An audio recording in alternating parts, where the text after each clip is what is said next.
Yep. It's your boy Boss Cowboy Sports,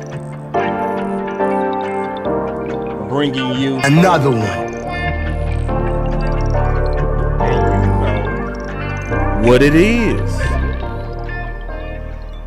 So today I think the ground is ready. The ground is ready. For sure, the ground is ready.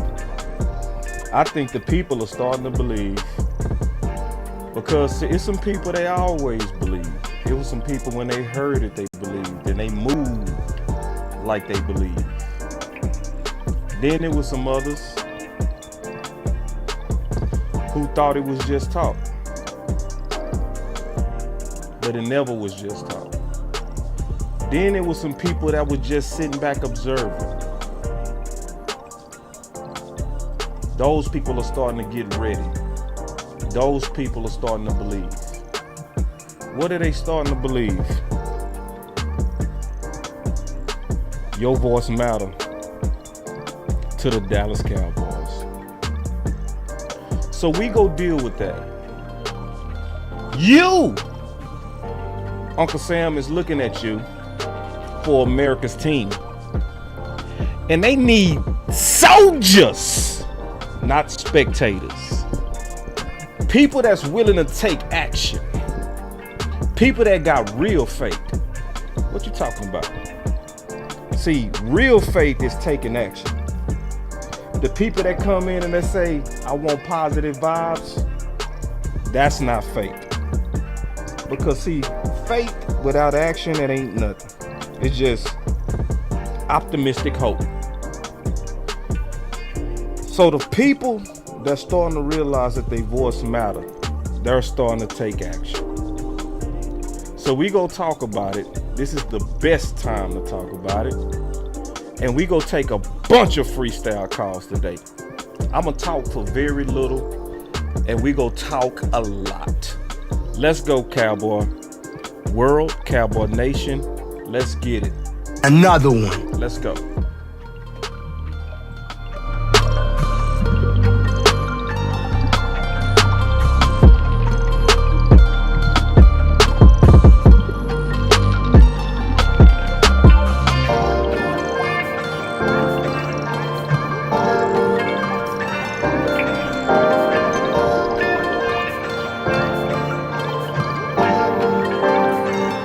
Let's go!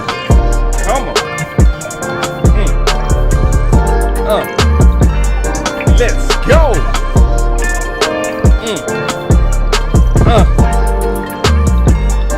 Let's go! Life Crazy, Michael Lockhart, Sadiqa, Johnny, Albert. I see y'all in the building. Regina, Q, Oak Cliff. I see you, Pale Moon, City, Miss Lockhart.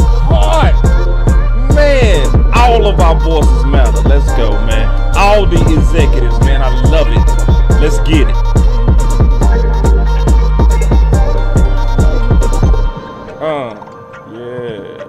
Yeah, let's get it. Let's go. Your voice matter, baby. We go talk today. We go talk. Let's go. Let's go, man. Let's go. Let's go. Curtains going.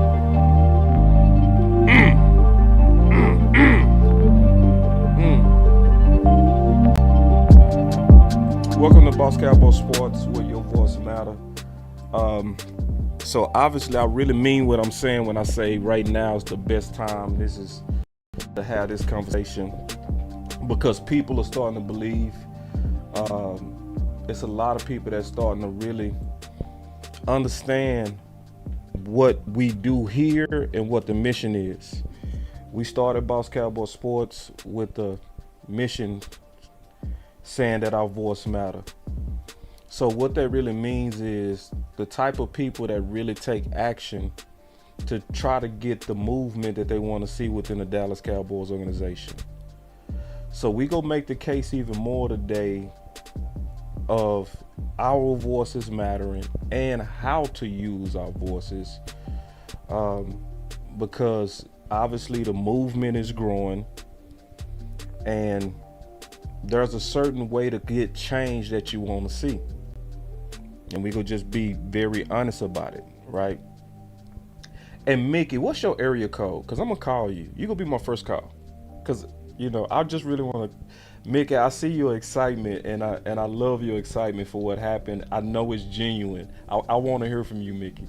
So give me your area code, and I'm gonna make sure when we take calls that I'm gonna call you first. Because I saw you trying to get in a call line yesterday. So I want to hear, and I never heard from Mickey, so I'm excited to hear from my homie. So if you can, Mickey, if you can leave me your area code so I can know how to find you. My boy Mucho, boom, with the super chat already.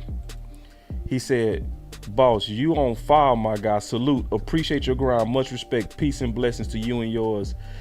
Thank you too, Mucho. And I always thank you for the love. You show a lot of love with the super chats.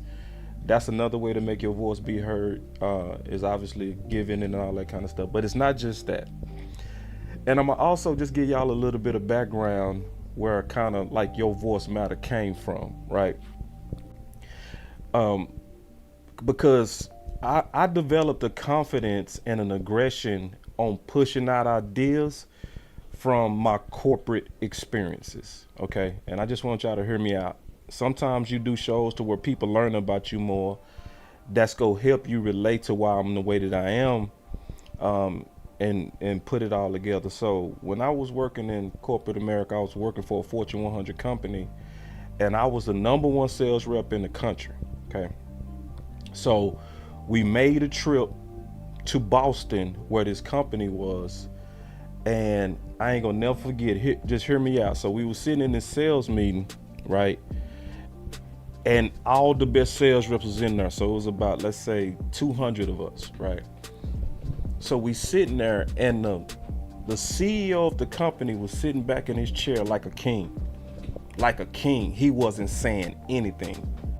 And so his VP was taking the questions from all the top sales reps, right? So, and I'm just peeping, like he's sitting there literally like a king. He not saying a word, right? So in my mind, I'm just being honest, I'm thinking, it's a waste of time. You know what I mean? They don't really want to hear from us, And then all these people in here, they kissing up, because they was sucking up bad. Ooh, it was the same stuff that happened in our space, and that's a lot of suck ups in this space too. There's a lot of suck ups, but they was sucking up. It was a lot of kiss button going on, right? So I'm in there like, but I had my corporate face on, so my corporate face is like this. Inside, I was like this, right? So, now hear me out. Don't get bored. Listen. So I was thinking, I say, well, since I'm here, let me give some ideas that can make us some money, right? So I said, I raised my hand. The VP said, Marcus, yes. And I said, well, I want to kind of say something because I know y'all have a direct response center, which takes a lot of the calls that y'all send out from your mailers. But what happens is their closing rate and their cross-sell rate is much lower. What if y'all gave the option to the client to ask, do they want to receive a call from a local rep? Because as a local rep, we have higher closing ratios and our cross-sales are way better than your direct response center. I understand the dilemma is that we cost more, but we also go give you a better return because we go sell more. So if y'all gave the website an option to talk to us, it could maybe generate a return. And I sat down. And the executives was like, great idea, Marcus. Great idea, right? And the whole, like, everybody got going because it was like, that idea is going to make us some money. It made sense. So everybody was getting excited, right? So I'm like, yeah. I'm thinking like, let's make some money. Let's go. Right? Then the CEO got up. He got up. He ain't say nothing all day. He was literally sitting there like a king. And he got up and he said, Marcus. He said, Marcus, customer service and customer security is the number one thing to this company. And we will break that for no one. So basically, he tried to check my idea. Even though his VP was loving it, the other executives was loving it, and everybody was loving it. But what was happening is, looking at it from his standpoint, he was fighting to keep costs down because us as outside sales reps, we got high commissions, right? So he wanted to funnel all this business to people that you could pay $30,000 a year for and not have to pay a commission cost. So he basically was fighting to keep costs down. That's why he attacked my idea, right? So, I was like, cool. I said, but I got his attention, right? In my head, just hear me out. I sat down, I said, yeah, well, cool. I tried, right? But then things started to happen that changed me to my voice, right? That helped me recognize that your voice matter. I start getting calls from random executives around the country for the next 2 years. They would just email me and say, hey, boss, they weren't calling me boss. They was calling my real name. They would say, hey, Marcus, I got some ideas. These are executives. These were people at headquarters. And they would reach out to me and say, I want to get your ideas on this. And it came from me speaking up. It came from me believing that my idea could make a difference. And some of those ideas began to get implemented into a Fortune 100 company. So it developed a belief that you might think you don't matter, but you matter. You might think you are just a small person on a totem pole to the Dallas Cowboys, but if you are organized and you willing to work and you willing to take action, you could get good ideas out there. And it didn't stop. It didn't stop. So they became so aggressive for my ideas that they sent a consultant to my local office on a private jet to try to steal my ideas. True story. And this consultant walked in and said, hey, we doing a SWOT analysis, strengths, weakness, opportunities, and threats. And we just want to talk to local reps. Basically tried to make it seem like you ain't that big a deal. We just randomly picked you. So I was like, cool. All right, yeah, I'll talk to you. Because I wasn't peeping it at first. Hear me out.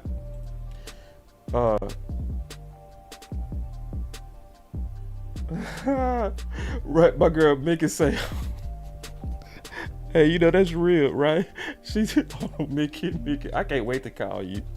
Mickey say, what's crazy is you look more like boss than Marcus. I know. I done branded myself into boss. Yeah, that's all the people just see boss now. That brand done took my whole life, but it's all good. But check this out. I want y'all to hear where this comes from, right? So then she was like, basically treated me like I didn't matter. Listen, treated me like I didn't matter. So then I was, I had an appointment. So I was like, hey, I went to her, right? I said, hey, I got to switch my appointment because I got a big close coming in and I need to handle that. And then I'll come back and talk to you about your SWOT analysis. And she said, and she looked at me like this. She said, okay. And I said, like, what was that? Right? And then she went and got in the corner, got on the phone. And I was like, nah, this ain't just some picking random reps. You know what I mean? You're not just picking random reps. Cause you checking in with somebody. She went in the corner. Then she came back to me. She said, okay, it's okay to switch your time. I was like, nah. I said, okay, you sure? In my mind, I was like, you up to something, right? So then we go in the conference room. And she asked me all these fluff questions, all these old fluff questions. Marcus, what do you think of this? And what do you think of that? And then I'm answering. And then she said, okay, one of the things I really want to know is how are you number one in the country because you have a good marketing program. And, I just curious on, and I said, oh, no, I can't tell you that. She said, no, it's safe. Listen, y'all, listen. She said it's safe. Oh, you see this guy? Number one bullshit guy. He do the wee woo. Yeah, and she said it's safe. I said, oh, it's safe? I said, really? I said, okay. I'm still not telling you. I said, I know it seemed like it's disrespectful, but why would I do that? And she was like, it's just good to be able to share sometimes best practices. I said, well, this is the thing. When I first got here, y'all top rep was buying internet leads. And he made the mistake of telling y'all. And then y'all figured out what made him good. And y'all start buying internet leads. And then y'all start distributing those leads to all of us. And he went from number one to now he can't even work anymore. So I don't think that's in my best interest to tell you how I market. She said, oh, Marcus, it's safe. I said, it's safe? All right. And this is what I told her. Now, this part shocked me. I gave her a statement that my dad told me. This is a real thing, too. My dad said, he told me, he used to always talk to me. He said, Marcus, he said, how long you been eating chicken? I said, I don't know. I said, I don't know. He said, no, take a guess. How long you been eating chicken? I said, Pop, I don't know. You know how we get with our parents. I said, I don't know. He said, okay, you been eating chicken since you was 2. He said, have Kentucky Fried Chicken ever called you and said, thank you for being a loyal customer. We're going to tell you the secret to the original herbs and spices. I said, and I knew he was going. I said, nah. He said, exactly. So if you got a best practice, never tell it. I said, absolutely. And I told her that story and she bust out laughing. And then she kept it real and it shocked the shit out of me. Forgive me for cussing. That's just one of them. I ain't gonna cuss no more this show. But she kept it real. She bust out laughing and she said, okay. She said, I'm gonna be honest with you. I was here to steal your idea. And I was like, yeah, I understand. You got to do what you got to do. And she said, and can you believe they paid me $150,000 for this one visit? I said, whoa. I said, they paid you $150,000 to come talk to me? She said, they paid me $150,000. Aren't they crazy? I said, I already know. I said, them consultants, y'all get over. Right? And she started laughing some more. She said, I like you. She said, listen, don't you change. Don't change. She said, yeah. And I'm over here playing cool. Like I'm over here like, ha ha ha, yeah, I understand. But inside I was like, $150,000 to come talk to me? So I'm in my mind like, they value ideas. Executives, billionaires, people of power value ideas and they will pay greatly for it. And so that's what put in your voice matters. And when you have experiences like that, you take it with you everywhere, right? So when I started my journey with the, Dallas Cowboys content, I didn't start off at all with video. The first places I was putting my ideas out was on Facebook. My boy Amp said, did you say executives? Exactly. That's why we talking to y'all right now. We talking to executives. This is executive talk. Real talk. That's why y'all executives. You got to see yourself like that. So when I I start putting my ideas out there, right, on Facebook. That's how I first met Law. That's how I first met Big. I met Big from me putting out ideas on Facebook. And then how I got into the game is I was writing my thoughts and I was putting it in all these groups, especially groups that I knew executives and decision makers in the Dallas Cowboys were. I was throwing out a bunch of ideas. So that's how I ran into West Coast. West Coast was reading something that I wrote.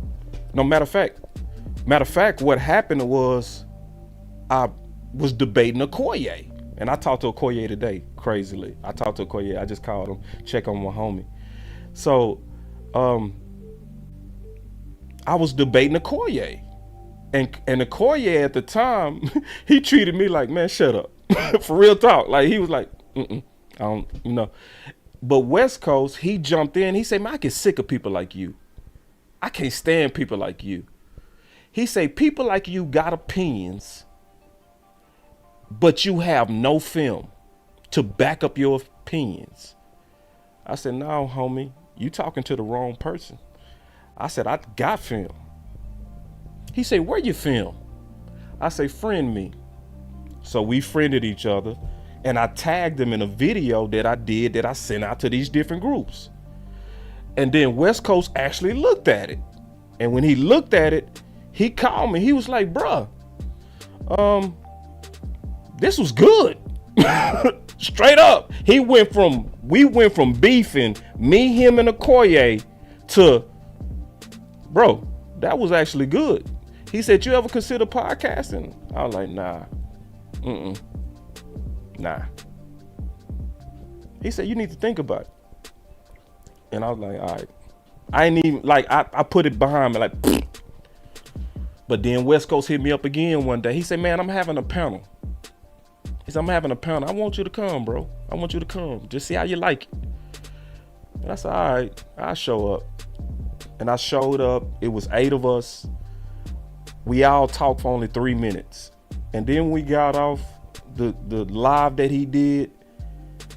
We was all talking. It was me, him, and Barry. And Wes said, bro, I hate doing shows with myself. Just like that. He said, I hate doing shows by myself. He said, bro, let me know if you want to co-host with me once a week. We'll see how it go. Immediately, we started doing shows 4 times a week because we just instantly, boop, click. Instantly, we had chemistry. Instantly. What's my point? All of this came about because I first was willing to take some type of action. I was willing to do something to put ideas out there to help us win. That's what we're talking about today with us, the executives and Boss Cowboy, me and you, because your voice matters. And we go talk about how to make it matter even more. One of the biggest, well, let me just say it like this. This is one of the best speeches I've ever heard. So I'm gonna play it. We go talk about it. I'm gonna show some evidence of our voice mattering. We go talk about how to become a movement. We go talk about how to be aggressive and why to be aggressive of the ideas that can help us win a championship together. Not just me, not just these content creators, all of us. And we go talk about it. So here we go. Listen to this. I love Gavin. Listen to what Gavin said. Listen. At least the Tolos aren't in denial about how bad this run defense is anymore. You know, after the Chicago game, I said, listen, this is a problem. This is going to be the reason you lose in the playoffs. And everybody jumped down my throat like, how dare you say that? It's just how they get it done. You can't hate on them for the style of their defense. And I'm like, man, I'm trying to send a message to the Jones family. What did he just say he trying to do? What did he say this is why some people really wanted us to go off on Brown Brothers, and I respect y'all. Anybody that wanted us to do that, I respect it. But this is why I can't take such a dogmatic tone sometime. You know what I'm saying? Because when I see these guys willing to change and fighting for good ideas, I'm like, these are my type of guys. Now, I don't always agree with them. They won't always agree with me, but I know we all on the same mission. So listen what he said. He said he's trying to send a message. Listen. Style of their defense. And I'm like, man, I'm trying to send a message to the Jones family. You guys are enabling the Joneses whenever you do that. Whenever you jump down my throat, I'm trying to tell them, build a team that has a advantage against everybody you'll face in the playoffs, not a team hoping to figure out a way to get it done in the fourth quarter. And they don't want to do it 2 years in a row now. They're like, oh, no, we're good. We're going to make the playoffs. They're just building teams to make the playoffs to get us excited, okay? So when we have a playoff team with a major flaw before the trade deadline and like, hello, we got to fix this, the Joneses gauge how the public reacts. Oh, wait. What my boy Amp say? See, a lot of people don't believe that. They just think, I don't matter. I heard people say in these Facebook groups, oh, you really think you matter? They was serious too. They was serious. Oh, you don't matter. It's a lot of people quick to try to tell you you don't matter. You ain't nothing. You ain't gonna do nothing. Oh, you just a wannabe. Oh, it was plenty of that. Plenty of that. Now them same people can't even talk like that because now they sound stupid. You can't talk bad about the name Boss Cowboy no more. You can't. Now you sound like crazy. You know what I'm saying? Yeah, but listen. Like, hello, we got to fix this. The Joneses gauge how the public reacts, okay? They know the vibe had gotten to the point that the fans are convinced you guys aren't going to do anything, right? We have to use that as a weapon. We have to use your disinterest as a weapon against them. You have to say cynical and skeptical, and don't shoot the messenger because at the same time, we're being objective. Don't shoot. See, how many of y'all see that happen in here? How many of y'all see messages get shot? How many times have y'all seen me get shot for the warnings that are obvious now? So I spent 10 months warning about Kellen Moore. How many people said it was negative? I spent 7 months. No, it wasn't that long. I spent 2 months battling for Terrence Steele to be right tackle. Battling. It wasn't accepted at all. It wasn't accepted. Don't be a soccer mom about the way that you're rooting for your professional sports team because the owners are paying attention. Because the owners are paying attention. It's a lot of people don't believe that, but the owners are paying attention. They very much pay attention, and when you know they pay attention, then you move like they pay attention. You move like they pay, and you organize. You do. You become creative, and you try to be smart, and you try to do whatever it takes to put ideas out there. And you know the funny thing, if we work together, we don't have to work as hard. See, some of this is gonna be. Let me tell you a way to make your voice matter. I'm gonna give you a perfect example. My boy Blackwell. Talked to him today. You know what we talked about? Ideas, football, ways to win. And guess what? I got you, Amp. I got the super chat. I'm storing the super chats, y'all. All these super chats I'm putting to the side. I'm gonna come back to them when I finish talking. But we talked about ideas. I got 2 strong videos coming out because me and my brother had a conversation. Me and Amp talk about ball all the time on ideas. So even though I might be the voice, a lot of what goes out is because of y'all. I get tagged on stuff all the time, and we talking about how to make your voice matter. So when like Coach Q hit me up yesterday and was like, boss, did you hear what Zach Martin said and Steele said? And I was like, nah, I was running errands. I said, bro, I ain't hearing nothing yet. I ain't had time to even look at it, right? And my boss said, I'm going to send it to you. And I talked about it on the show yesterday. I was the voice, but who was the mind? Who was the executive? Blackwell, Coach Q. I talked to Coach Marv today about football, about ideas, right? About ideas. Now, I did the show, but the people that inspired it was the executives, the people in the chat. So it's us working together.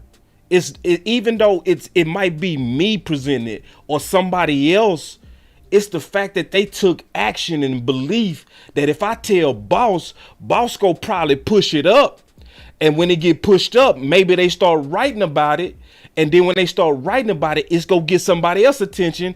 And my idea from having a phone conversation then becomes public, then becomes something that get them Jones' attention and potentially get implemented. That's how it worked. But listen to Gavin. Listen, he said, don't be a soccer mom. Listen. Soccer mom about the way that you're rooting for your professional sports team because the owners are paying attention. See, when he say soccer mom, those are the people that come in here and just say, boss, we need positive vibes. That's a soccer mom. Boss, be positive. And it's like, nah. I'm not even being negative, ever. What you have to do to solve problems, you got to identify first. You can't fix what you don't say is broken. That's why a lot of our relationships be messed up. A lot of people can't work together because somebody in that relationship won't admit that they broke. So y'all go in circles. Somebody in that relationship is stubborn. Happens all the time. Where you love this person and y'all can't make it work because somebody is stubborn. And if you will take anything and everything as far as BS they can dish out and still cape for them, and if you will take anything and everything as far as BS they can dish out and still cape for them, take anything and everything as far as BS they can dish out and still cape for them, take anything and everything as far as BS they can dish out and still cape for them, still make it. How many people do that? How many people do we see do that in this channel? Where we telling you an executive and you come in here and I show you evidence of how they trying to run game on you and give you some wee-woo and you still cape. Oh, you see this guy? Number one bullshit guy. He do the wee woo. That's why I say we need soldiers today. Uncle Sam is looking for people for America's team. He looking for people who willing to do simple stuff. Like if you hear a video that registers to you, just share it. Share it to some groups. If you want to go the extra mile, put a little bit of commentary on it. Send it to some friends. Put it on your Twitter. Even if people don't respond, share it. If we had just 150 of us share to about 3 different places, share it to 3 different groups, share it to your Twitter, share it to your Instagram, don't do nothing else. If we had those type of people, just 150, we could really go crazy on putting good ideas into the Dallas Cowboys organization. So Uncle Sam is looking for some people. Because see, this one thing that this last 2 weeks should have shown all of us. These last 2 weeks should have shown all of us that your voice matters. And to use it, take action. Don't be just a soccer mom. Don't be somebody that just sitting back and letting them run game on you and you just say, well, we have no power anyway, so let me just bend over and spread my cheeks. You don't have to take it. You matter. Your dollars matter greatly. If your car is having problems, I have a right to say, fix it. Because I paid for this. Your fandom should cost. Your fandom shouldn't be just given for free. It should cost.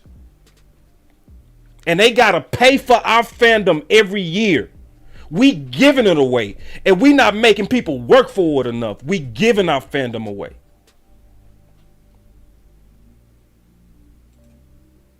Excuses for them, they do notice that.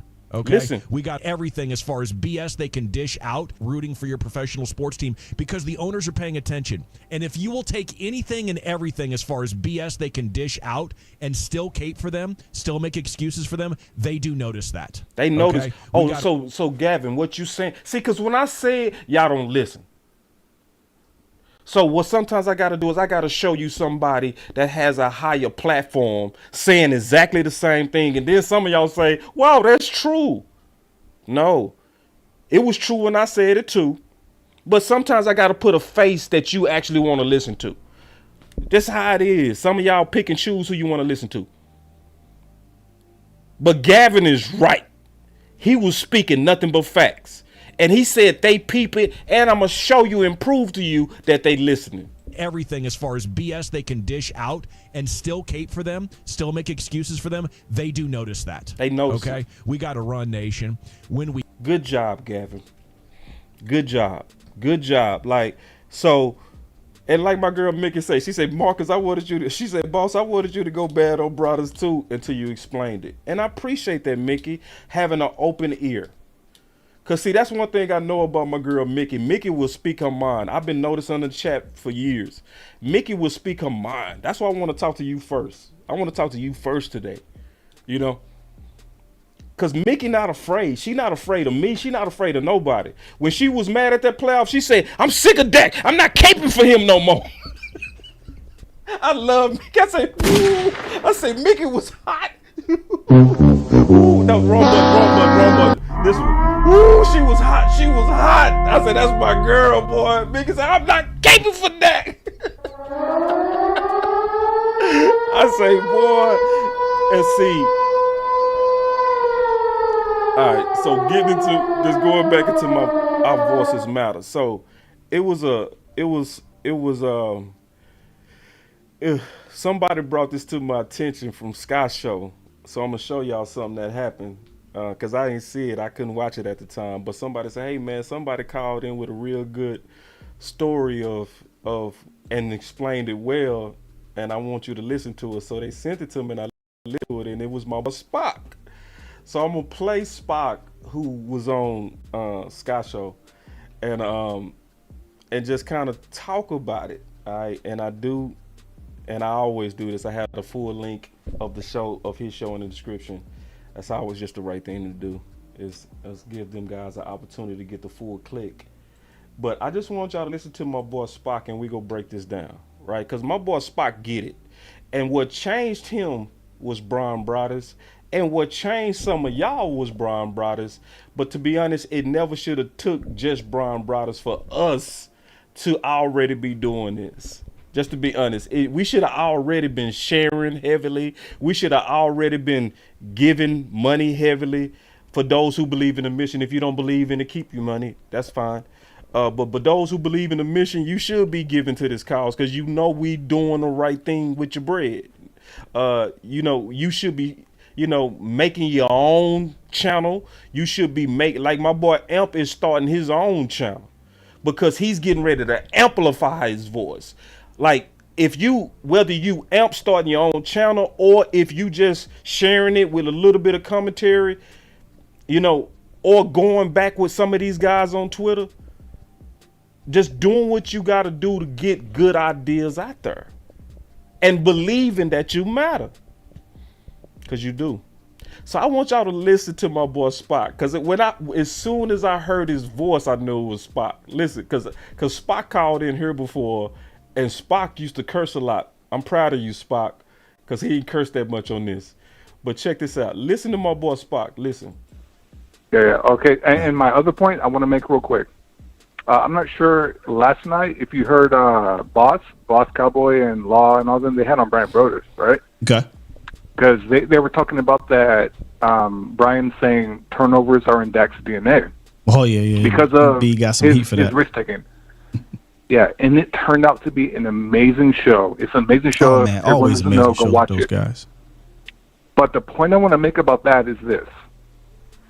See, that the reason why he came to Boss, like allegedly, like he sent a message to Boss and Jay Tuck saying, "Hey, I want to talk about it." The reason he did that is because all of us, all of our collective voices, we funnel our voices up. As long as you don't have stupid takes and you're not like cussing them out. Ooh, listen to Spock. I bet Spock was doing his thing. Cause he right. He was like, don't talk stupid. He right. Don't like, so when we put ideas out here, we're serious. We're serious. So when we was talking about Steele versus Lyle Collins, we put in the work. So we were serious about that idea. We wasn't playing. It wasn't for clicks at all, and never will be. We was serious about trying to help this team.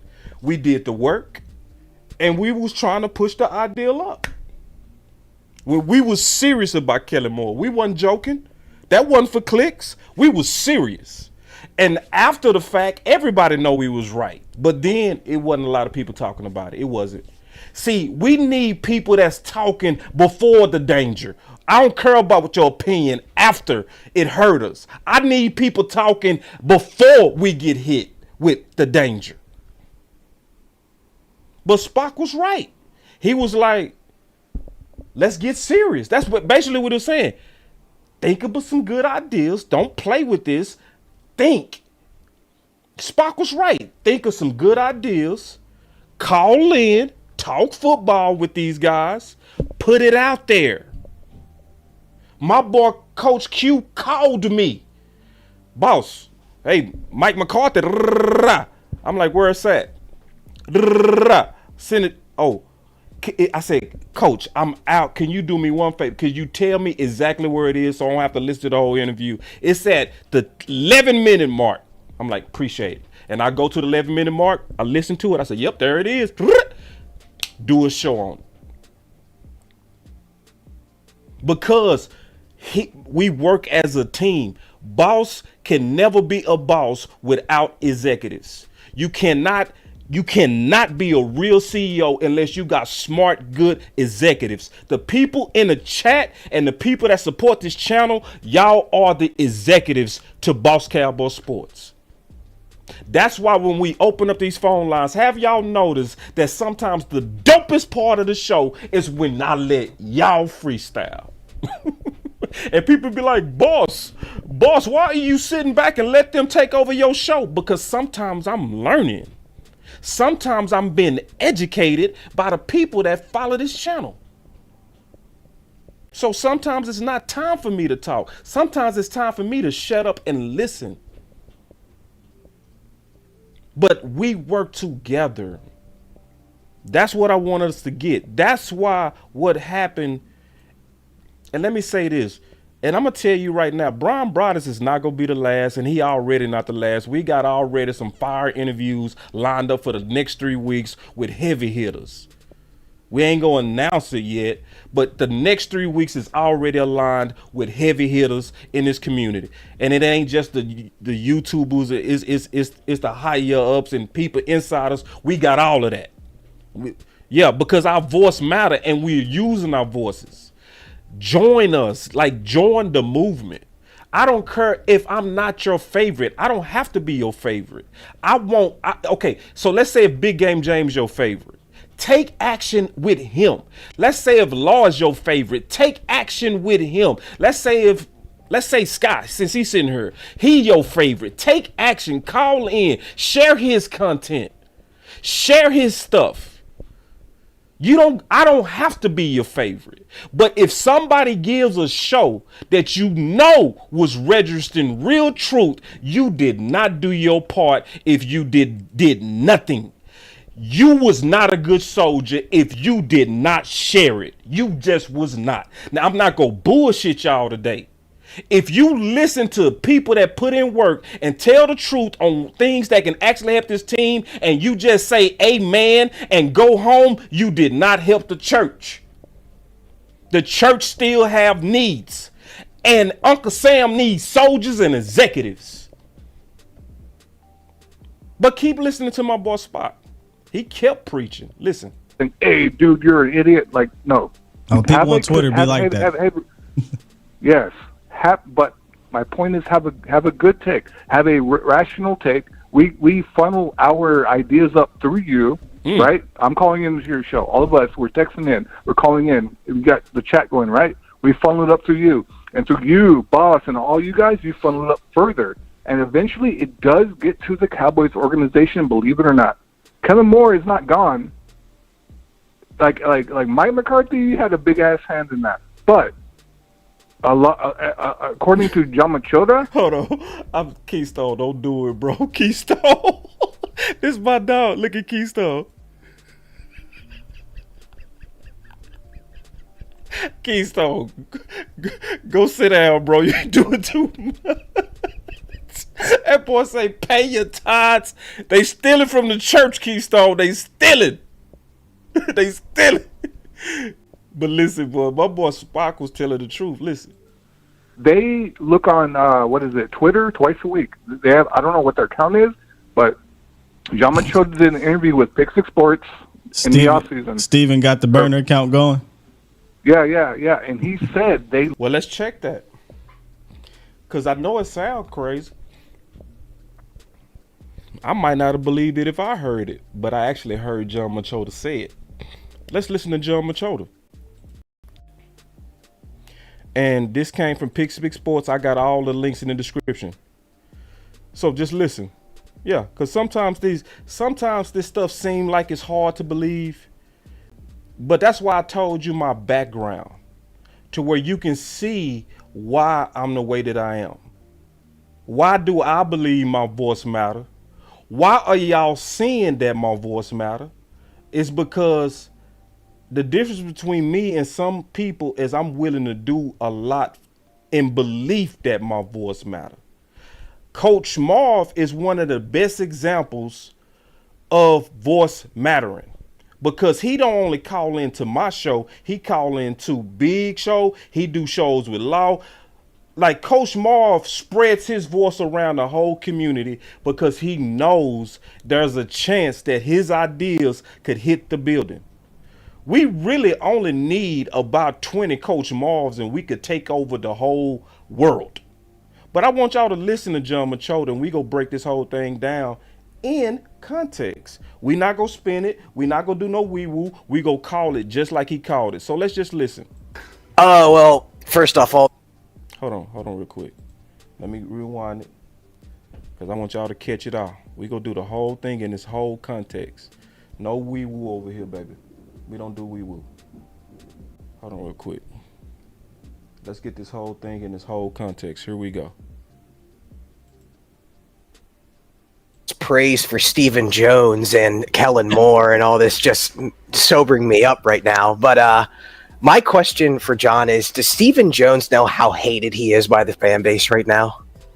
You know, I don't think so. And the reason I say that is because, you know, he's just not a social media type person, you know. So he said first, I don't think so, because he's not a social media person. So you gonna have to really pay attention, because you'll think that because he said they're not a social media person, that he's not paying attention. But what he was saying right there, he's not the type of person that's just scouring through social media or creating ghost accounts and stuff like that to see what's going on. He's saying Steven is not that type. But keep listening. There's plenty of people in the organization that will talk about how they're not on social media, but like, yeah, I bet you at least check it and things like that. Now, I will say, so Jerry, Steven, and some other people in the front office, they do get a printout. I don't know if it's daily, but every couple days. See, remember Spock said every couple of weeks. No, Jerry and Steven get a report every couple of days. Listen. I don't know if it's daily, but every couple of days of, you know, Twitter things that, you know, are being written and people are saying, but I doubt. So, and see, notice he's saying, I doubt. But see, let's use our common sense. Let's just use our common sense.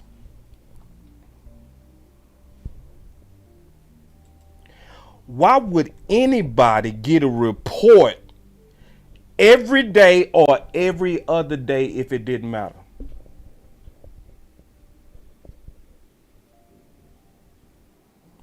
if you getting the report to say what's trending, what are people discussing, what is that saying?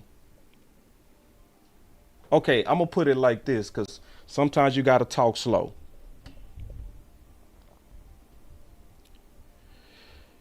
If your girlfriend on the phone and you keep going to the door to put your ear on it, what does that mean? You keep putting your ear against the door to try to hear a conversation. You care about what she's saying. And you do it every 2 days. She don't know that those, I'm just giving you an example. This is a metaphor. But how can somebody say, as a billionaire, one of the most important things I want y'all to do is make sure I give my report on what's trending in the nation. What are people saying? I need that. I need that every day or at least every 2 days. I need, Amp said, and you insecure. Amp, boy. Amp, boy. See, Amp, see, listen, boy, listen. This boy, Amp, say, man, that boy got talent. That boy, Amp, got talent. Hold on real quick. That boy, oh my God. Amp say, and you insecure. Oh my Lord. Amp, don't you do us. And you insecure. Clap it up for L. Clap it up. I need a report. So, like, see, presidents, they get a daily briefing. I'm sick. No, you're not. You got to get your briefing today, sir. Hey, I'm with my wife. I know you with your wife, but you got to get your briefing today, sir. Hey, I'm gonna be out with the boss. Yeah, but before you go, you got to get your briefing, Mr. President. See, stuff you getting every day or every other day is extremely important to you. If you checking your bills every day or every other day, if you checking your banking account every day or every other day, it's important to you. So Spock was there, and see, I love how Spock knew that. I love how Spock said he was telling the truth. Listen at my boy Spock. Listen at Spock. Listen. According to John Machoda, they look on Twitter twice a week. They have, I don't know what their count is, but John Machoda did an interview with Pick Six Sports in the offseason. Steven got the burner account going. Yeah. And he said they look on Twitter twice a week to see what the pulse is. So as long as you're not just cussing people out saying F you, you're a loser, this and that, like the Dak sucks, trade Dak, that's dumb. But if you have constructive criticism, funnel it up further. Funnel it up. Boy, that boss. See, that boy Spock is on. He right. He right. See, he didn't say funnel it through boss. He said, I do it through you. It ain't gotta be me. He said, I do it through you. But Spock realized his voice matter. And he understands how to do it. And I love it. So with Spock, we got us one shooter. We need more. We need more shooters. Because Spock get it. He a shooter. Yeah, he a real shooter. Coach Marv, he a shooter. I know a lot of y'all shooters too.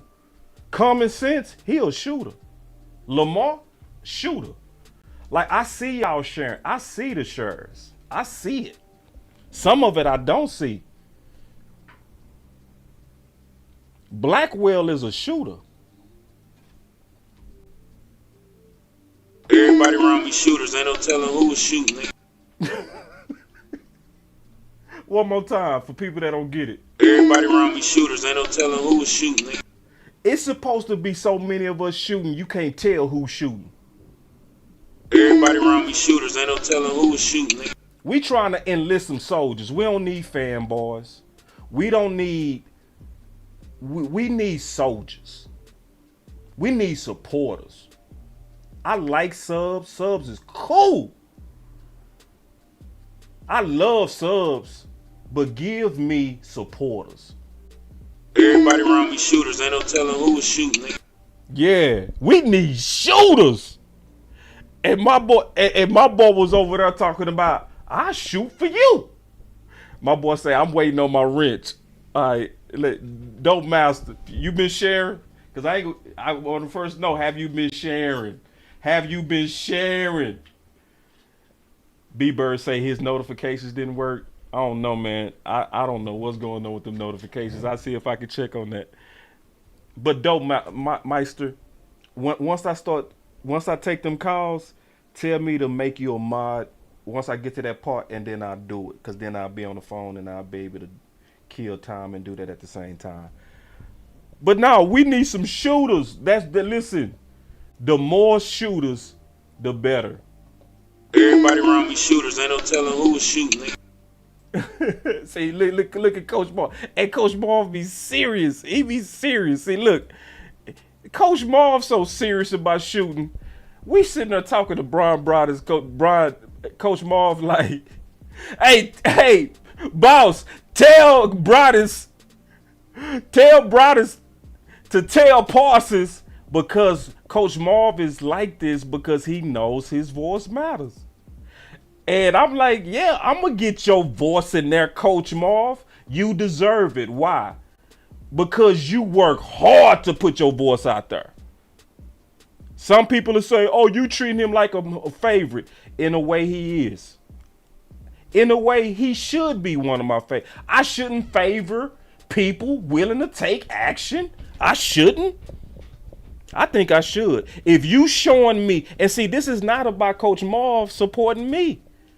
This ain't got, no, I see Coach Marv everywhere. He Big James show, Law show. He does the kickoffs, the post games with me. He go get his voice out there. So I was like, you been working so hard? Hell yeah, I'm gonna get your comment directly to Brian Brothers. Sure did. Cause you one of the top shooters. We need more shooters though. We need a lot more shooters. We need and see, shooting ain't just sharing. Sometimes y'all need to shoot by creating your own channel. Sometimes you need to shoot by talking more on Facebook. Sometimes you need to shoot by spending less because you mad. Botch, all y'all. And then you guys funnel it up further when you guys get on, like Patrick Walker. And then they have the connections. You know, don't be dumb, bro. We got to stop being dumb Cowboy. Well, I'm not saying me personally, but there's a lot of like, when you say them, you ain't talking about us. You're talking about them. Yeah. You like the guy Trey Michael Parsons. Like, no, stop. Be smart about this thing. Be constructive in your criticism. Understand. Man, I love this call. It's the best call of the year to me. Cause see, everything he's saying is so. He's not saying, oh, if you got a dumb idea, put it out there. He's saying, no, think it through. Put thought behind it. Put some research behind it. If you haven't established a platform, you have a whole group of content creators that you might be able to get your idea to.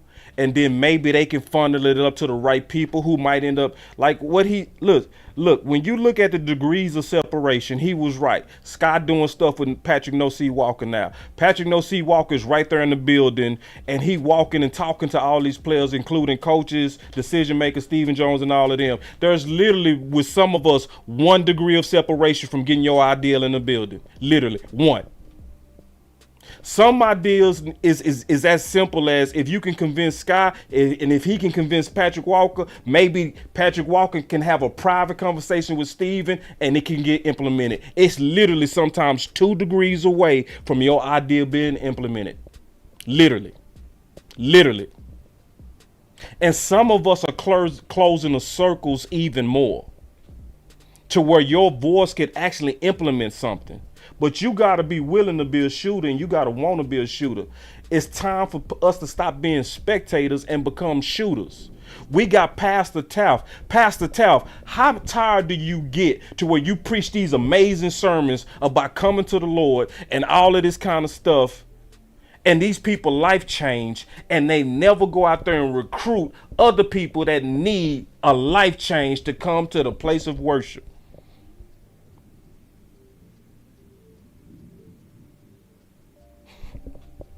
That's real talk. Yeah, and Miss Charles, she said, I'm always sharing. And see, that's one thing I'm going to say. See, I got to show this with Miss Charles. I got to show this. I'm always sharing. And I shoot to Dallas front office all the time. Jerry gets Charlotte Jones, Will McClain.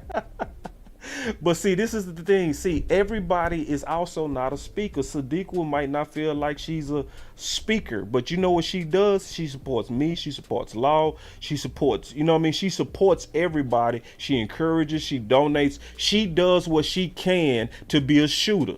Some people are going to be frontline soldiers. Some people are going to be snipers. Some people are going to be generals. But we need people that believe that their voice matter. We don't need people that think they don't matter. We need people that know that they matter. Because if I didn't believe that I mattered, I would have stopped a long time ago, because plenty of people on Facebook told me I wasn't going to be nothing. Plenty of people was anxious to say, boss, who do you think you are?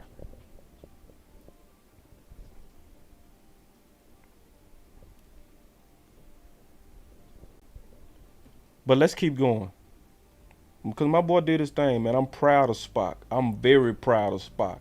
I can't wait to see Spock. And this is one of the main things I like about Spock. Spock didn't cuss as much. Listen to my boy Spock. Listen to him. I'm proud of him because he cuss a lot. Listen. A little bit about the contracts, all this stuff. Like funnel it up further to get to where we want to be.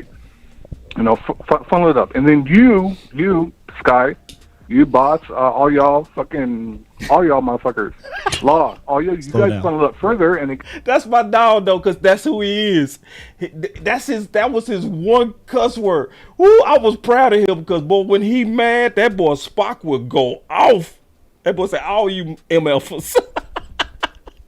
Man, my boy Spock, that's my boy, man. I was when my boy sent this to me, he was like, he said, you gotta listen, man. This boy was talking about your voice matter. You need to listen to this. I listened to it. I said, oh yeah, we gonna put this in the show, because I was gonna talk about our voice mattering anyway. So this was a perfect clip that my boy sent to me. He was like, this is a good clip. You probably need to add this in if you go talk about it one day. I said, bro, I'm literally talking about your voice matter today. And I added it. I added this into the show today. I didn't have no idea Spock did this. Listen. Further to get to where we want to be. You know, funnel it up. And then you, Sky, you boss, all y'all motherfuckers, Law, all you guys funnel up further, and it gets to, it does get to, you know, the organization. Eventually, it does. Believe it or not, it gets to them. In closing. All right? So I love what you're doing, man. That's my dog, man. Good job, Spock. Good job. And again, I put that link in the description, as well as all the other links. I follow the fair use principles. I make sure everybody get their clicks. That's how I roll. All right, so we go open up these phones, man. It's a freestyle. So we go talk about whatever y'all want to talk about. All right, let's go. Let's get it. So we got the phones on. Now, because I'm going to try to talk to as many people as possible, I'm going to start off with Mickey, as promised. Mickey, give me your area code one more time. I need your area code one more time. I'm going to call you first. Let's be courteous that I'm going to try to get as many people in here as possible. So I know I usually sit back and just, you know, let everybody, you know, take their time. Let's be real courteous today, that I want to hear from as many people as possible. So let me hear from Pastor Taft just called, but right after that, I'm going to call you. Okay, 540. Pastor Taft, what's going on? And then after you, I'm going right to Mickey. What's up, Pastor? I'm good, man. How you doing, boss? Good. Man, I just want to speak life to y'all, man, like I put in the chat, man. Like what y'all did with Brian Broaddus was amazing. And, you know, I know that you said that you got some other heavy hitters coming, man, but I really think y'all need to get ready for your own show on DallasCowboys.com. Really? Because after the influence that is seeing y'all happen right now, when y'all go out to Oxnard and y'all do that, I'm telling y'all, you all have a demographic and a unique look excellently at football that has to be taken seriously, that is so different from what they're offering. And I don't know if it's going to be like a 1 month type thing, but the Cowboys gonna come calling, man. So like, I just want y'all to get smart about y'all business, trademark the final word, so y'all can own that, and it's gonna blow up, man. So I just say kudos to y'all, and just keep doing it, man. This is just the beginning. The best is yet to come. I know people say that all the time, but it really is true, man. Y'all been putting in work for a lot of years, man. So just get ready, man. It's coming. I appreciate it, Pastor, and we ready to go. Thank you. Yeah, the one last thing I'll say this. I want you to consider this. Mm-hmm. I think Kellen Moore, after that Green Bay game, when Brian was talking, I think he was kind of throwing the season, dog. I think he recognized that Mike McCarthy was there to stay, because I think the original plan of the Joneses to have Mike McCarthy be sort of like a transitional coach for Kellen Moore, but they recognized what they did in that 12-5 season and how Mike McCarthy played it. I think Kellen Moore said, you know what, after that Green Bay game, knowing that how much that would have meant to Mike, I think that's why he kept throwing the ball. And, of course, had other things happening. And if you look at the season from that point on, especially in that San Francisco game, I think he knew he was out of there, and he didn't really care. But you can't tell me that you can't make no adjustments whatsoever, and the NFC Championship is on the line and you already beat the Eagles, and you let that happen with your defense playing that great. Yeah, man, I think that was personal, dog. Pastor. That's probably the worst part of the interview to me. The saddest part. Mm-hmm. That was the saddest part of the interview, that I can't express how frustrated I was when I thought about it later, when Brian Brother said that Kellen Moore wanted to quit. Yeah. But it makes sense now. Oh my God. It makes sense. It does make sense. It makes sense, man. So now when we think about that time when he ran it 11 times in a row. Right. Now when we think about the Washington game, how he kept running at Payne and Allen. And we was like, no way you that stupid. Remember we were saying that? We was like, there's no way that you are running to the strength of Washington over and over. And I remember, and I'm being honest, Coach Marv used to always say, and I'm being honest, Coach Marv used to say, he's sabotaging the run game. And he used to say that live. And I used to be like, to myself, I'm being real. I used to be like, sabotaging? But yeah, man. But it makes sense, because even in a Washington game, he was running the same things. He didn't do nothing creative. He wasn't even trying to win. They just showed up. He wasn't. He wasn't trying to win that game. I guess he realized that it was not going to be in a position change in the playoff seeding, so that gave him the liberty to do that. And then when we just we just showed out against Tampa Bay, because that was personal for Dak against Tom Brady. But then when you think about the San Francisco game, you cannot tell me how great our defense was playing, man. And for him not to do anything differently, not to do anything, make no adjustments, do nothing, no Turpin, no anything, and you got close to go to the NFC Championship game with a team that you already beat.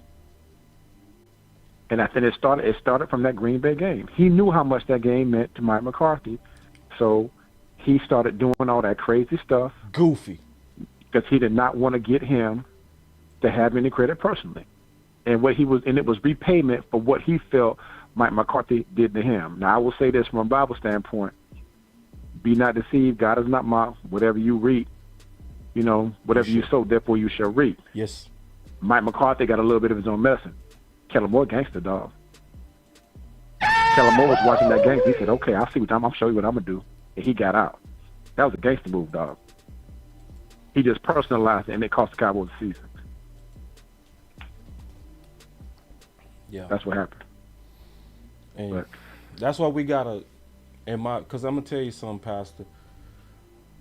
You notice that the level of truth that we try to speak in is not gonna be popular, and it's not gonna be help. We not gonna get no help. That's why I gotta come from us. It's a whole lot of people. It's a whole lot of people pretending that they don't know about their interview. It's a whole lot of people acting like, oh, what? Oh, they interviewed? Oh, really? Yeah. You see, it's so many. So that means we gotta do it. We gotta do it. Like we gotta say, we go get the word out, because we ain't gonna get no help from other people. We not. It's a few people that's ready to lock up, but But anyway, appreciate it, Pastor. I got to get Mickey on, because I can't wait to talk to Mickey, and always good talking to you, Pastor, every time. Go ahead, man. Be blessed, man. Stay positive. Y'all keep doing it, but y'all get ready, man. I said, get that trademark, dog. Y'all need to trademark the final word. Get all your paperwork in so y'all can get ownership of that, man. Because what I don't want to have happen is somebody else see what y'all doing and take your idea, and now y'all left out. Yeah. Y'all go ahead and get that started. Yeah. Please do. Yeah. Appreciate it, Pastor. Appreciate it. All right, peace. All right, let me get my girl Mickey. Here we go, man. This is gonna be my first time talking to my homie. My palms sweating right now thinking about Mickey. I don't see no 540 number. Where this? Let me. Hold on. You said your number 540, your area code. It is no 540s in here. Mickey.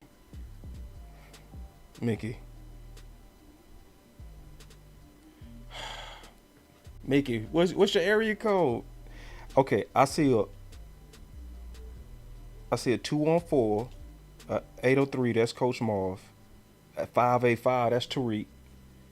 Hold on, cause I'm trying to call Mick. That's my girl. That's my homie. 540. You called the wrong number. Hold on, let me, Mick. Call this number right here. You calling the wrong number. I guarantee it. It is 210. I think this you right here. Hold on. I hope this you. Hold on real quick. If anybody calling outside Mickey, y'all selfish as hell. What's up, Mickey? Boss, what's up? What's up? What's up? What's up? I finally get to hear from the post lady. What's up? Hey, what's good with you? What's good? What's good? Hey, what's good, Cowboy Nation? Yeah, chilling. God, finally we get Mickey, man. Like, I want to hear from you. I want to hear from Lockhart. I want to hear from all of y'all. But what's up, man? What's on your mind?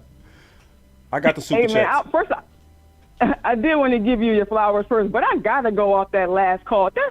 That's crazy about Kellen. Yeah. It's kind of like how Cowboy Nation, whoever rocked with you, and whoever, like, it's kind of, we all had that gut feeling that he was doing something, but now just to hear it like clarified, like almost to hear it from someone on the inside, you know what I'm saying? Like that's crazy. Like, it's crazy. Really, and like to sabotage your own team, who's capable of getting to where we all want to go, and all this pressure that's on everybody else but you. And, of course, you don't get away with it because it's crazy, because he knew that he would get away with it because no one's looking at him. He knows everyone's eyes on Dak or even Mike McCarthy. He knows there's going to be other scapegoats besides him.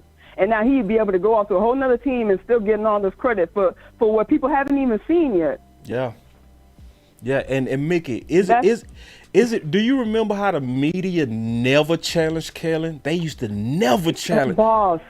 That is crazy. And remember I was saying, like, and his pressers were always short because they never asked him no questions. Never. And when he ever made a joke, they lasted longer, and they just never, like, they never pressed him for nothing. Everything he wanted to run the ball. You remember that? Yes. I mean, throw the ball. Everything he wanted to throw it. And he laughed it off. He laughed it off like it was a nothing. Yeah. And it was just like, wow, like, y'all ain't going, and really, and every other team, any other team can go on a presser and people asking questions about how the offensive coordinator, how you thought about running this, what made you do that, what made you do this. No one's asking Kellen anything about his offense, quote unquote. Nope. But when, I was telling the other day, like, when everything goes great, Kellen gets all the credit, but when things go bad, Dak gets the blame. Yeah.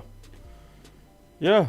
It's like it's just wild. But I don't even call and talk about Kellen. I want to give y'all flowers for this whole week for real. And it's only Wednesday, like you said. It's only June and it's only Wednesday, and y'all already pretty much breaking the internet for Cowboy Nation. Yeah, like we got it's crazy. Monday, Tuesday. Yeah, we got some stuff coming. That's wild. Y'all gonna be like. You know. And you just made that announcement, like someone said, like, how you gonna announce it and then be like, oh, well, I can't. But it's just good to hear, honestly, because it's like it was bound to happen. Because I've really only been, I'll say I've been following y'all maybe like a year and a half, maybe 2 years. I know I've been rocking y'all the whole time. So when I see old pictures, I'm like, wow, y'all really been, grinding. And I've been thinking y'all grinding out for a couple of years, but y'all really been on the grind. So to see everything coming to fruition, for y'all, for my past couple of years, I know it's been just, I know seeing their expressions the other night, I could see just how, it's all just coming to fruition right in front of your eyes. And that was crazy. So for people to be like, calm down or, hey man, whatever, like that was a whole moment. That was a crazy moment. Yeah. And I think I think people like you and C and the original people, Big Dow, Amp, James, like the people who been here, Fresh King, that that all of us been warring, and to see and to even see the OC get his flowers the way that he did, right, did you, man? And he didn't hold back. It wasn't, he was like, oh, I see you peeped that. He gave him a whole backstory about somebody he called, a scout he called, didn't even peep that. He said the scout that scouted Parsons said that he didn't even see that. And it was the way that he did it. Because let's be honest, Mickey, we got spoiled. We used to the OC doing stuff like that. So all of us was like, yeah. And he's always dropping gems. Yes, facts. Yeah, we was like, that's what he do. So we wasn't tripping. Like nobody was tripping at the intro. We was used to it. Everybody was like, yep, that's what he do. Right? But when Broadus saw it. And he really didn't even have to pick up on it. Yeah, he didn't even have to pick up on it. Yeah, Broadus saw it and he was like, wait. You know how I'd be like, wait. And it was mid-discussion. It wasn't like you asked a question. He was like, y'all was about to move on to a whole other discussion. He said, wait, I got to ask this. Yeah, he said. He stopped the show to ask OC how he picked that. Yeah, and he was just so real. That's why I was so taken back. Like, he was just so real. And like you said, he was down to, he was so down to stay, charge his phone. Charge his phone. Just top it up. Like, man, that was crazy. When and that's why I'm like, hey, man, look, kick it. Like, and I'm like, okay. Yeah. I'm like, hey, he's staying up. I'm staying up. I don't care. I got to work tomorrow. I'm staying up. If he got surgery and he's staying up, I'm staying up. Hey, Mickey, because I saw you was like, man, I got to get my hair done. I can't do it. I'm telling you. Boss, I'm telling you. I saw it. I saw you in the chat. I say that's an executive right there. I say she gonna make an executive decision. It was dope. I love to see you like that. My girl say, I'm supposed to be doing my hair, but I can't right now. I said, I always get caught up. It's so hard not to. Yeah. But you can just call it. Well, y'all real. It's easy. Y'all real. Yeah. Y'all keep it real. And like I said earlier, like I be thinking that be peeping that. Like I'm gonna last and wrap it up. But like I be peeping. I be looking at other shows. I be trying to show all like you said, show all content creators love. Yeah, show them love. And it's like when it may not be blatant, but like you said, you got to use the eyes and ears and even be the things like you said, the things that they don't say. And it's just like, okay, like you don't say two names out of it. There was 5 people up there, but you know what I'm saying? So it's just like, not like you said, not like, someone else, not starting stuff, but it's like, come on, like everyone else bigs up, everyone else. It's just like, it's not hard to throw a name. It's not hard to, want to show for an hour. It's not hard to give 5 seconds of your time. You know what I'm saying? But like you said, hey, they gonna do what they gonna do. And like you said, you gonna do what you gonna do. We gonna do what we gonna do over here. That's cool. You know what I'm saying? But like I said, it's about us. Let's just do the right things. Period. You know what I mean? Right, like, for the nation. Right. For the nation. Like it can't be about us. It can't be about wars and cliques. It's about staying on the cause. Staying on the cause. You know what I mean? Let's just stay focused. Lifting up the nation. Right. Yes, lift up the nation, push out the ideas, stay on the cause. You know what I mean? Because I told Black, the way you ever just speak with him and just like get your ideas to him, and he was just so open to them, just like not shutting anything down. Nope. Just like he was more open for y'all to talk, if anything, for him to talk. Nope, not at all. And Brian was like,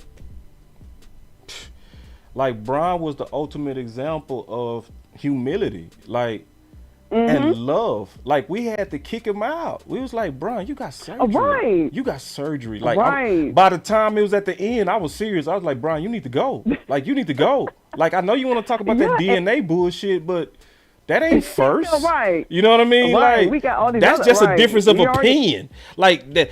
Who cares? Right. At the end of the day, who cares? Like about that? That goes still Exactly. ball. Like- The stuff that we talked about, the rest of the stuff, I know a lot of people want to focus on DNA, but the rest of the stuff was the important stuff. The DNA, that was important too. Like, how you looking past all this? Like, are you not hearing the other stuff? Like, how are you even worried about the DNA at this point? At Shoot, this point, I'm just relaxed, kicking back. Right. At the end, I didn't even care about. I didn't expect all this other stuff. You know what I I'm didn't saying? expect it. I was sitting there like, did you see me like this? Like, and yes, just sitting back, just taking it all in. Like, what DNA? Whose DNA? Shoot, So- I'm just like, at this point, come on. Yeah, it's like, He's oh, so dropping that what actual happened facts, with actual Cox? answers.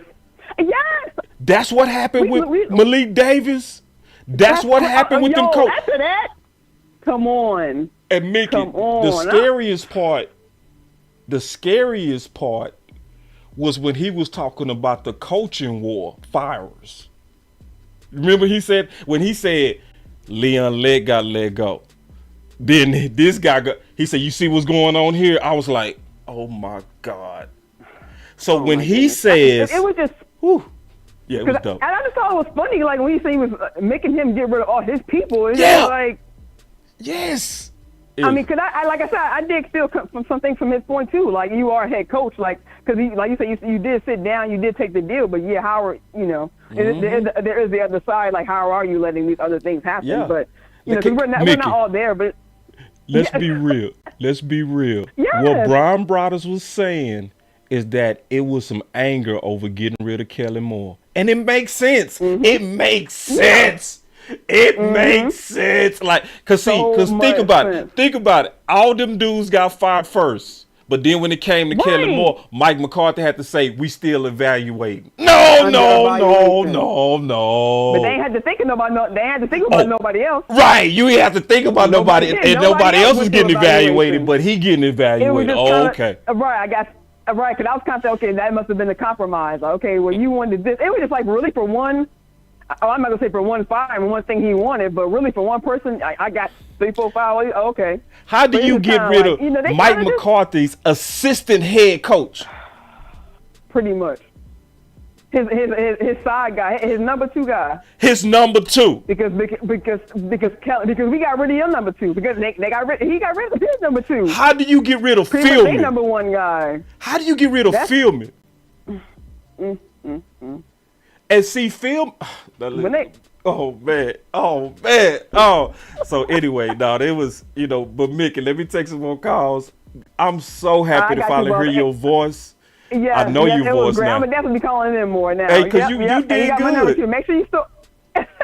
You did good. Make sure you store it. I'm bad with these phones, but I'm gonna remember 540. I got you. Be safe out there too. All right, Carry bet. some mace. Make sure you got a stick. And Yep. if you can you slide already a know I little got pistol, if you can. It's not a pistol, but I got something. Okay. I don't play out here. I don't play. All right, Mickey, that's my girl. Play with me, look. Hey, All right, appreciate boss, it you, was man. good talking to you. You too, girl. All right, be safe. That's I'll the talk to you. homie. Finally talk to Mickey, man. Let's keep these calls going, y'all. Let's keep these calls going, man. All right, so let's keep these calls going. Let's go. We got Quincy. I'm just taking these calls as they come in, y'all. But be courteous. Everybody be courteous, because I'm gonna try to take as many calls as. But what's up, Coach? Hey, boss. How you doing, sir? Good, man. Man, dude, you've been hitting on some stuff. So Yeah. I'm gonna give some people some insight on Boss. Me and Boss been knowing each other for a long time. Yeah. And A we long went to time. Science and Engineering Magnet High School. Yeah. Which is now located in Townview. Yeah. But back when we was in school, we was in this electronic engineering class. Yep. And Engineering. just to give you a little more background, all our professors had doctorates. Like these wasn't regular teachers. Like these people, like they had degrees from MIT. I mean, these were serious people at this school. Boss never backed down. He wasn't going to let you just tell him anything. So we had to build this computer. and the teacher was telling us about the resistors, and boss was like, "Are you sure?" He would question the teachers. So at a young age, I think we were probably like 14, 15. Yeah, 15. Yeah. He was challenging our electrical engineering professor. Yeah. Hey, my boy say y'all went to Townview. Dog, we went to science and engineering before it became Townview. We was in a science program, bro. Me and my boy. That's right. Here. And we was football players. Dog, you know how dope we was to do that, bro? When you think back, we took that for granted, bro. We was in the engineering school, and you played for Kimball, and I played for Carter. Bro, that's crazy. But keep going. But I just want the audience to understand that Boss has always challenged the crowd. Yeah. He has never followed the leader. Like everybody else was in there soldering and putting resistors. Boss like, hold on. But you know what's crazy? I got 100 in that class, bro. You did. I killed that class. Yeah. And you know that, I'm glad you brought up that story, because that's another thing that built my confidence, bro. My boy said I was in Law Magnet, man. We got us a detail boy. Yeah, man, we got us a detail boy. But you know that, because you know what built my confidence? You remember how we used to be around them? Me and you was the jocks of the school, but we was smart jocks, right? And I ain't gonna lie, when we was around them dudes, they used to be like Urkel super nerds. Like, yes. But they used to ask. They actually had pocket protectors. Everybody. We was in there with nerds. We were just regular. We was regular. We can't do that. Yeah, we was regular swag dudes. Yeah, true. And, but this was crazy.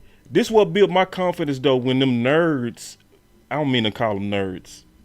They was nerds. The nerds, right? When they used to come to you and me to ask questions, and we was jocks. You remember that? They said, "How did you do that? How did you do that, Quincy?" And when one of them big time nerds was like, "Boss, how did you figure out them circuits?" And I was like, I must not be dumb. You know what I mean? Like, you asking me? You know what I mean? Yeah. So I'm glad you told that story, because that's what builds the confidence in being assertive with your voice, being assertive with your ideas, like pushing for what you believe in. Don't let people tell you that your voice don't matter, and do something about it. Like, for real.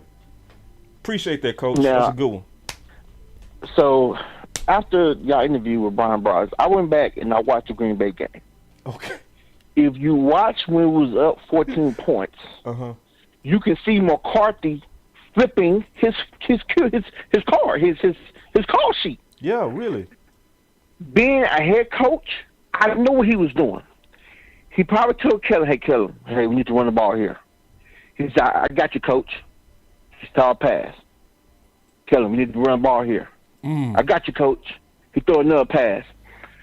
So if you're a head coach, because I've been in that position. Now, because we wasn't on TV, I went and I took the dude's headset and told him he can hit the sideline. But of course, you can't deal on NFL. So what y'all saw at the end of the game was a head coach that was pissed because his coordinator did not do what he said. Now that been Bill Parcells. We all heard the story about Bill Parcells. He would have went ahead and said, "Hey, you can go to the locker room, see ya."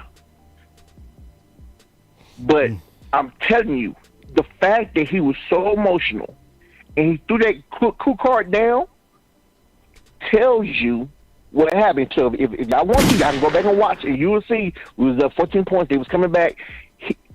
He's literally on the headset. He's flipping the card. He's talking to somebody. He's talking to Kellen. I'm gonna check it out. You gonna make me go watch it? I'm gonna go watch the game now, bro. And listen to the dedication of Coach. Coach say, after the interview with Brian Brothers, I wanted to go see, and you was looking for the controversy. Boy, you crazy. And another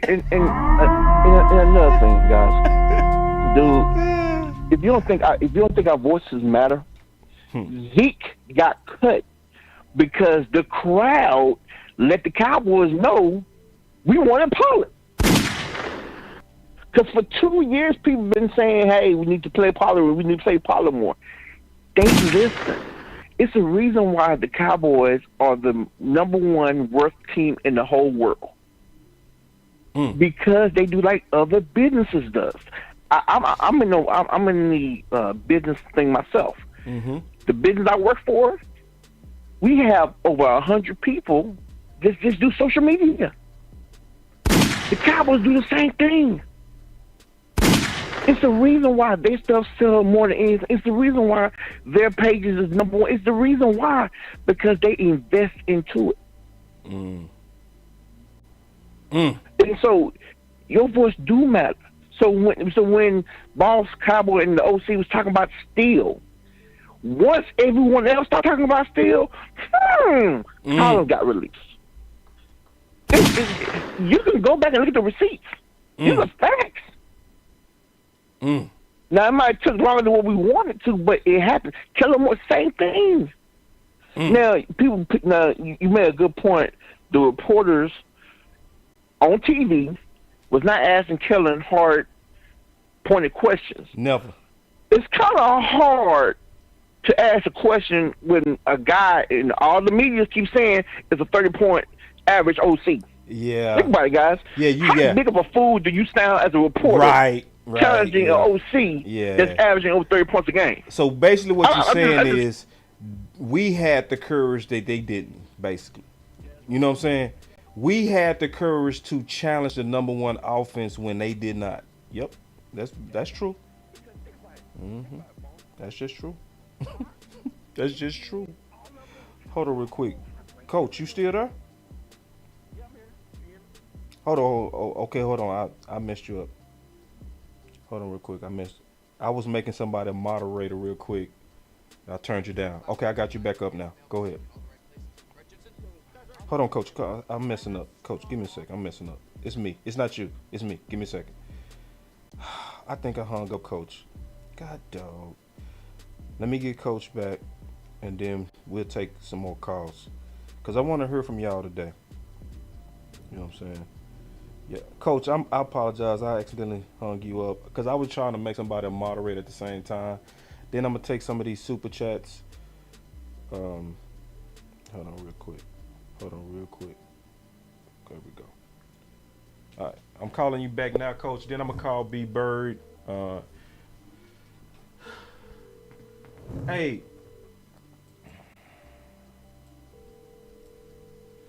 There it is. Found it. Here we go. Go ahead, Coach. All right. So, no, I was just saying that the Cowboys know what they're doing. And we was talking about the reporters.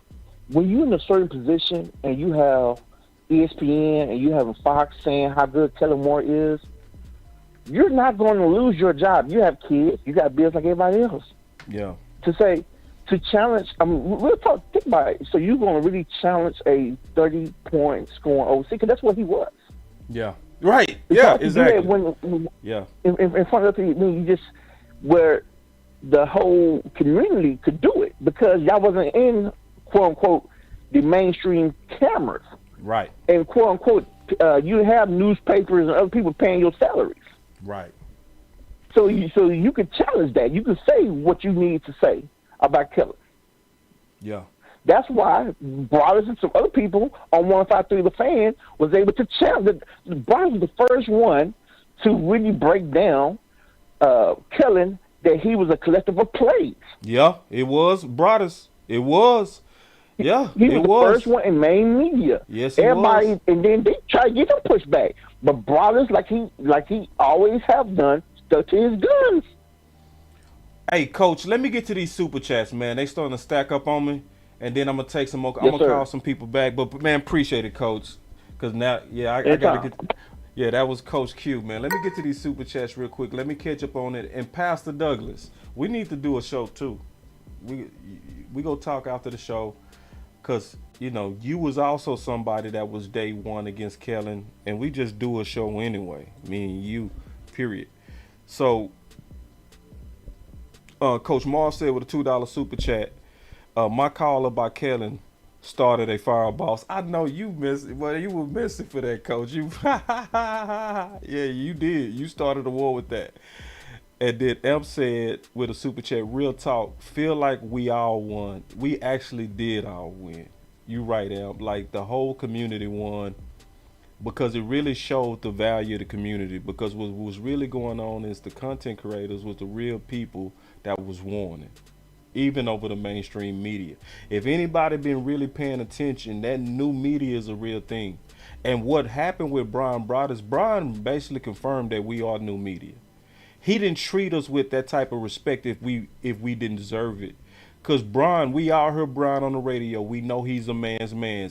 If you a chump, he'll tell you to your face. He that type of guy. He not afraid. We all know Broaddus is not afraid to challenge. Anybody that's been listening to Broaddus know that he's willing to challenge you to your face and basically tell you you full of it. He that type.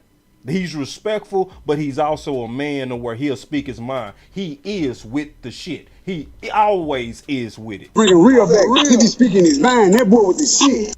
So when he showed us the respect that he showed us, that's telling the whole community that we are new media. And that's also why he said, y'all are developing your own sources. You say that to media.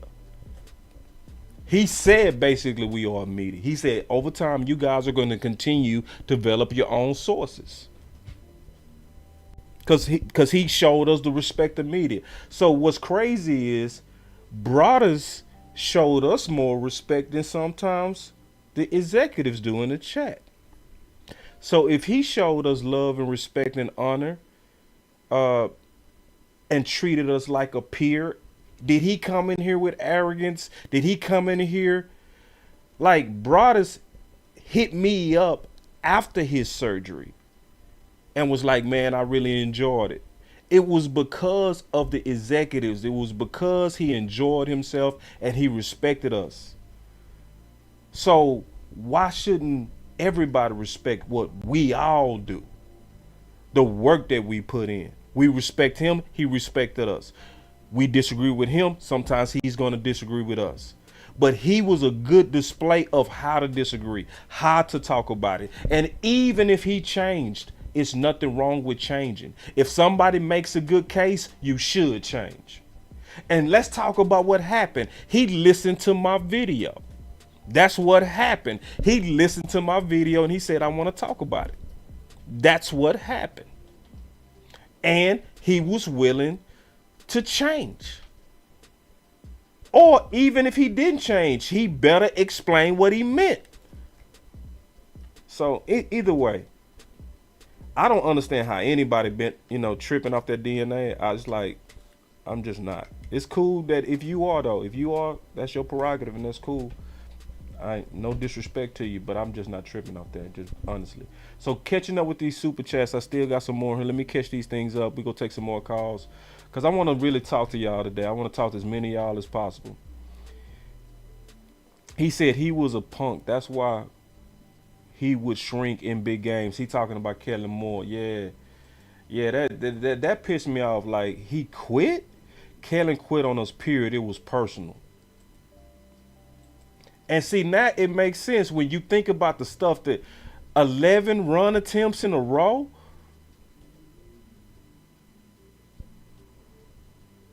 That look petty. It's like nobody that's stupid. Like, no. But see, that's the value of us as independents because we can say what a lot of them can't say. And some of us do. Now, the closer some people get to those big jobs, the less they go talk. And I understand. Listen, when some of these guys get promoted into .com, don't be like they changed. I'm glad they changed. If you get promoted into .com, you cannot talk like us. You can't. You can get fired quickly. Jerry Jones has not even put Jimmy Johnson in the Ring of Honor. So you think if you go in there and you be saying goofy and all that stuff I do, you think you'll last? No. You think I could really talk as honest as I talk if I work for .com? No. No, I don't like your attitude. Yeah, you'll get that quick. Yeah. It's only so much you can say. It's only so far you can go. Even if you mean well, even if you're trying to tell them stuff. Nope. I don't like your attitude.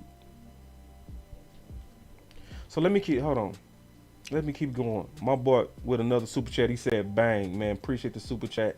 Mickey said, even Brian Brother said he had people watching us, boss. Videos to fill them out before coming. Yeah, they watching.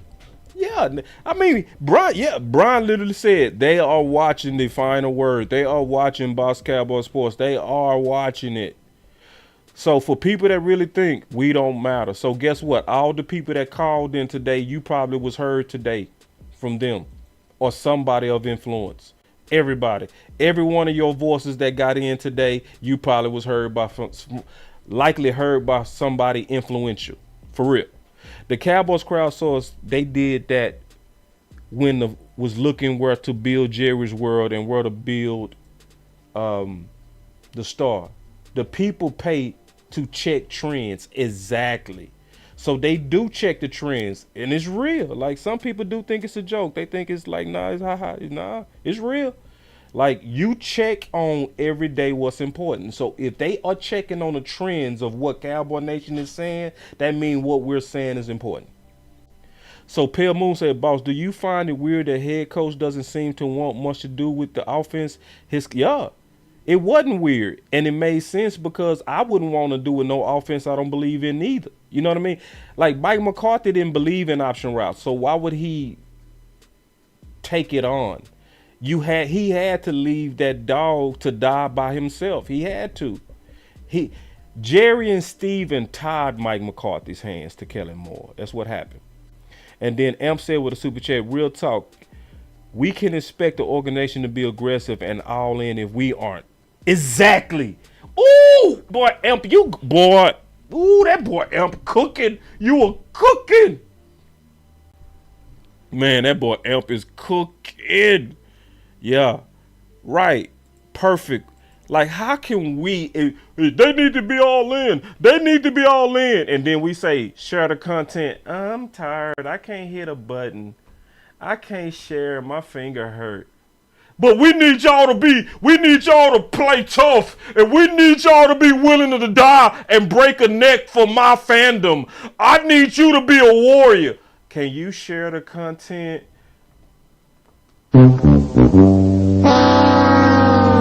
I need the Cowboys. We need them to play with some heart. Can you show some heart and maybe send this video that you believe in to some reporters? I need Dak to read a defense. Can you at least hit the like button? Oh, hell no. So we want Dak to go out there and be God, but we can't even hit like buttons. We can't even help a channel that has proven that is doing what's best for the team. That's fighting, having fights and all this kind of stuff. People calling you out and pissing on your name and sabotaging the movement. It's sabotage that happens in this movement. Yes, it is. It's a whole lot of people don't like what they saw with Brian Brothers. It's a whole lot of people that pretend like they didn't see it. Oh, they had an interview? Oh, really? Okay. That's what we doing. That's what we doing. That's what we doing. We pretending like we don't know. Okay. All right, it's cool. It's cool. It's still about competition. That's what it's about. It's still about, I want to be known as the expert in this space, so I won't recognize my competitor. Oh, okay, that's what we doing? Okay, cool. All right. So that shows me you're not really for the cause. You for you. You for you. And you're an actor. You're a hypocrite. See, the definition of a hypocrite is an actor. It's a lot of actors. It's a lot of people that act like they for the cause, but when it come down to saying I was wrong, they can't do it. They can't do it. When it come down to showcasing another channel that just had an interview, they act like this is what some people act like. They act like my boy Moneybag say. They put their hoe up. That's what they do. Yeah, that's what they do. When a player come in the ring, you hide your chick because you scared that my subs go like that channel. See, I can support other people's channels. I can bring up the people channels because I'm not threatened by nobody. And first things are first. Keep first things first. If first things is trying to win a championship, it doesn't matter who ideal it is. It don't matter who got the interview. If they got some information that's going to help the nation, I'm going to feature you, even if I don't like you. Let's take some more calls. All right, here we go. Let me see. B-Bird. Let me call B-Bird. All right. Oh man, see, y'all thought I wasn't gonna speak my mind. Y'all thought I wasn't gonna speak my mind. Bring real back. 50 speaking his mind. That boy with the shit. What's going on, Bob? What's up? What's up, B-Bird? Nothing much, man. What's up? Nothing much, man. Hey, great interview yesterday, man. Got a lot of knowledge out of that, and it was a lot of natural, like y'all kind of, like y'all been talking forever. You know what I'm saying? So it was pretty cool. One thing I want to say is that, man, I hope this don't sound arrogant, but his phone hung up. I'm gonna call him right back. B-Bird, he go hard. There he is. Okay, there you are, B. Okay, can you hear me? Mm-hmm. Okay. I've said some things on shows before that I've heard other content creators kind of grasp, and it was like, well, either that was coincidence or they heard something maybe on your show or on Sky's show or something like that. Mm-hmm.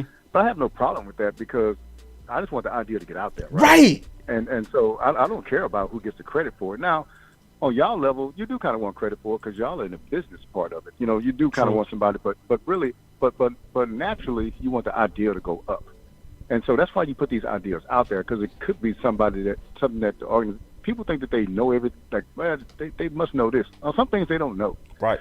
And so if you put the idea out, then you just never know where it goes to. And so that's why you put them out there. And as fans, we shouldn't care who gets the credit as fans. But as a business person, you care a little bit about it. So, but I just want to say that one thing. That's fair. And then the other thing too is I know I can't remember as a pastor or the coach was saying that the .com, Cowboys.com come looking. And the thing about that is that it will change you. It will change the way you have to present the show. You do. And the content that you do. And then you have to make a decision. Right. Do I go that way, or do I maybe still go with somebody else that's not affiliated with the Cowboys, and it allows you to continue to be yourself. You get what I'm saying? Yep. And so it's a lot of that because people are like, well, why don't they ask Jerry this? Why don't they ask Jerry that? Let me tell you something. If Jerry gets so pissed at a reporter and he tells the station that, hey, that reporter could never come in my locker room again, this, that, and other, that reporter just lost his job. Yep. If you're a sports reporter and you can't cover the Dallas Cowboys in Dallas, you've lost your job. Yep. Because you know what I'm saying? There's no way around it. So then people have to watch their words when they're talking or whatever. They do.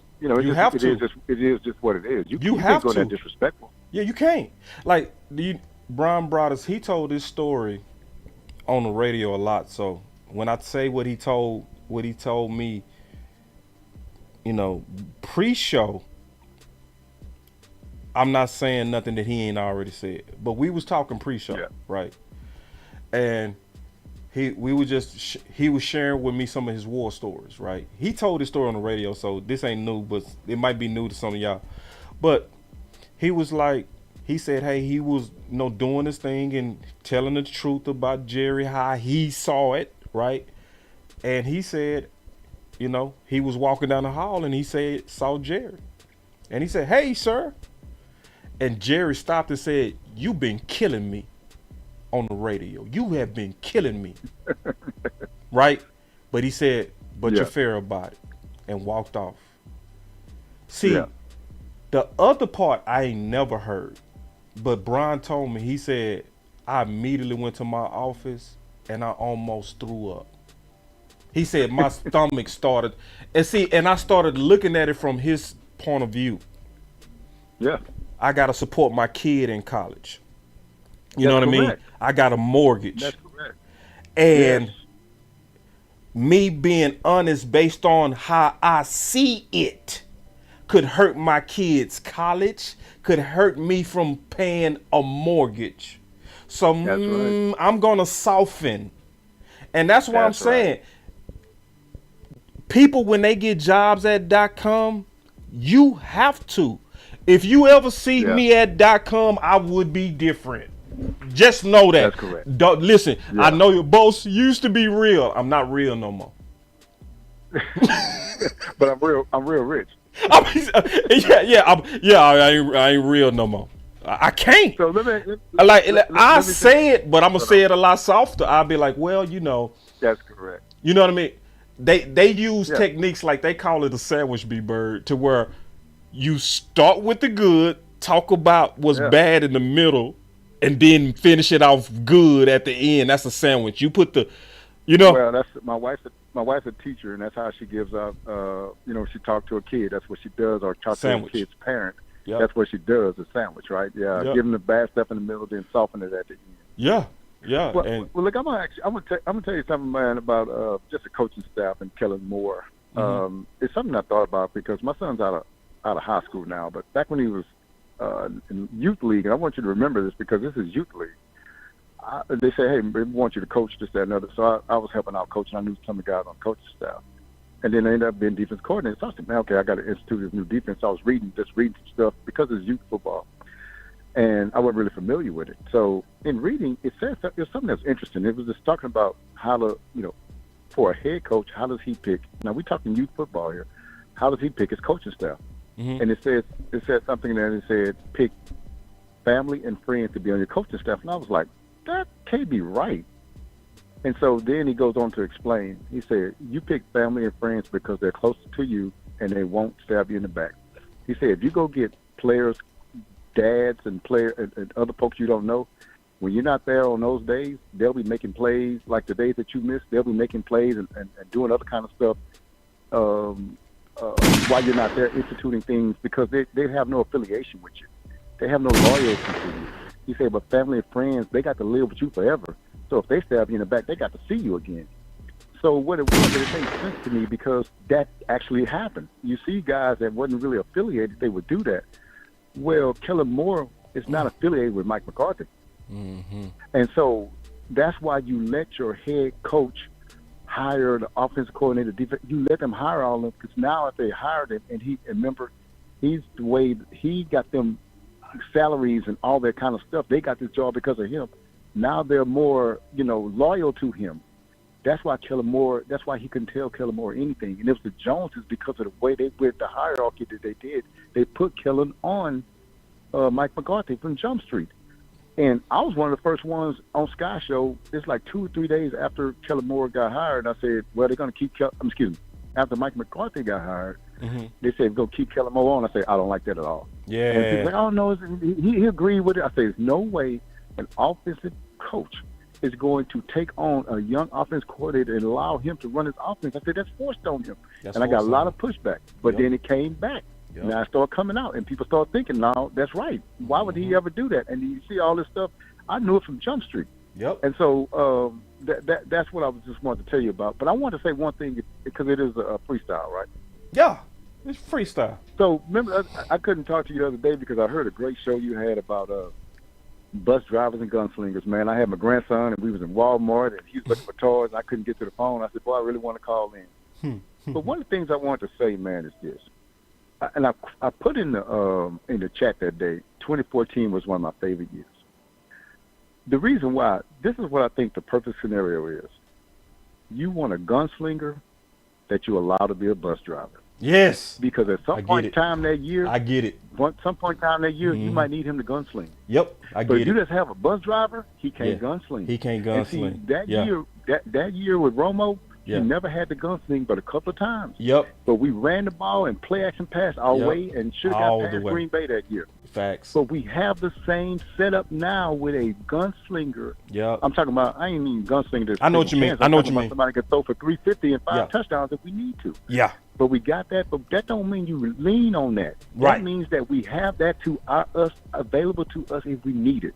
Right. But hopefully we never need it. But break glass if needed, now we can use that. And so that's what I wanted to just say, that I would rather have a gunslinger, man, that's a bus driver, and make him a bus driver. And then whenever the 3 games or 4 games that we need him to be a gunslinger, let him sling. Right. And I'm gonna get off the phone, man. I'm gonna listen to you. That's all I want to say, brother. B Bird, thank you so much always for just just what you bring to the community, man. Just what you bring to the community. I just really appreciate you too, man. Okay, all right, B. All right. All right, let's keep going. All right, let me see. I missed a call from Ali. Let me call Ali. All right, I gotta go too, y'all, pretty soon. So don't be courteous of the callers I'm trying to get to. What's good? What's up? This Boss Cowboy. What's up, man? This is Pale Moon. What's up, Pale? I just got. What's good, man? I got a question. I just want to circle back to this whole Mike McCarthy not calling plays thing, because I thought I saw today something about him saying that he's going to kind of lean on Dak to make it Dak's offense. He doesn't really want to be like a offense guru. He kind of wants the quarterback to take ownership of the team. And I mean, that sounds pretty good, in terms of like empowering Dak. But I do kind of wonder, like, wasn't that kind of the issue we had before? Was that Mike was just kind of like a little too hands off on certain things? Like, do you feel like there's like a difference between how he was hands off with Kellen versus how he's kind of talking now in terms of letting Dak take charge of the offense? Yeah. So what's going on is when he say Dak taking charge, Dak was in charge under Kellen Moore, but what was happening is the receivers also had say in it too. So that was the problem with the option routes. That's what he's talking about. He's saying that he wants Dak to be fully in command on where the ball goes. That's what he's saying. Okay. So with the option routes, you know what I mean? So you get it. That's what it was. So Dak was always in control, but now he basically like, next time it's an interception, that's on Dak. You know what I mean? Right. He's going to decide the fate of the ball now, as opposed to the receivers. Or whoever is there. Yeah. Because see, under Kellen Moore's offense, that's why he called it a trust throw, because they used to have to go to spots. You know what I mean? So you, like for instance, with CeeDee Lamb calls that interception versus Green Bay, he's supposed to, what they call, cross the face of the safety, meaning you going in front of him. Okay? But CeeDee Lamb didn't. You know what I mean? He read the defense wrong, and he went behind him, and Dak threw it to that spot early. Interception, everybody blamed Dak, but it actually wasn't Dak. It was the system, So that's what he referred to. So this offense. Go ahead. My bad. I get real nervous because I want to know like just how hands on McCarthy is really going to be. I know we have like the new offensive coordinator, and I haven't really like dug too deep into like what his thoughts are on the team and like what he's going to bring to the table. But I do get kind of worried as to just how hands on Mike McCarthy is, because I hear a lot of people kind of describe him as more like a guy that like delegates responsibilities and kind of is a little bit hands off. Let me answer your question. Let me answer your question. Yes, sir. He gotta be hands on now, because when you the offensive coordinator, he also described today as a personal battle between him and that D coordinator. See, the way that it was at first, he could say, and he literally said, I want to see Cooper get the ball more, but he didn't have control of it. Kellen did. He would say, I want to run the ball more, but he didn't have control of it. Kellen did. Now he has control. Now he has to be hands-on, because he is the one that's literally battling that other D coordinator. So all your concerns, bro, for nothing. I'm just being honest with you. You know what I mean? And I'm not calling you out. I'm just saying, rest, relax. Woosah. It's finna be good, bro. I feel you, man. I feel you. All right, let me take another call, man, because I'm trying to get to all these calls. But I want to call you back, man. I'm trying to get all of y'all in here. All right, bro. All right, y'all take it easy. Thank you, bro. All right, here we go. All right, so let me call my boy Christopher Line, and then and Coach Marv, I'm gonna probably call you next time because I'm trying to get to a bunch of new callers right now, people that ain't called in before. I got you, Coach. If he don't pick up, I'm gonna call you, Coach. I did get all the supers. Did I miss yours, Common Sense? What did I miss? I did get to all the supers. Did I miss your super? If I miss your super, Common Sense, just go ahead and put your comment back in there and I'll address it. I'll address your comment. Yeah. Let me call Coach Mars real quick since he didn't answer. I'll just take one more call. Boy, there was a lot of calls yesterday. Man. Jesus Christ. Yeah, I was excited. It was a good day. It was a good week for the community. And I gotta go watch this interview real quick. I gotta watch this interview with Hen and them. I gotta get out of here. What's going on, boss? What's up? Hey, Coach, I gotta watch that interview, so don't take too long. I don't mean to rush you, but don't take too long. What's up? No, yeah, I just want to say, man, I wanted to comment on what B Bird said about hiring coaches, man. And I think we should be all excited about one thing. This team has got the foundation of what great teams start off with. And that's where the coaches are in unison, and you're going to start off with one mentality, one tempo, and one identity. And it will not be, that'll be permeated all the way through all the three teams, the special teams, the defense, and the offense. We're finally getting that collective. And what B Bird was talking about, you have to trust coaches. It goes back to what Quinn said, and I think you did it in your show one time. When Quinn made that statement early in the season, said, McCall don't have to worry about me because I'm not standing around no corner. I'm not waiting around the corner. Right.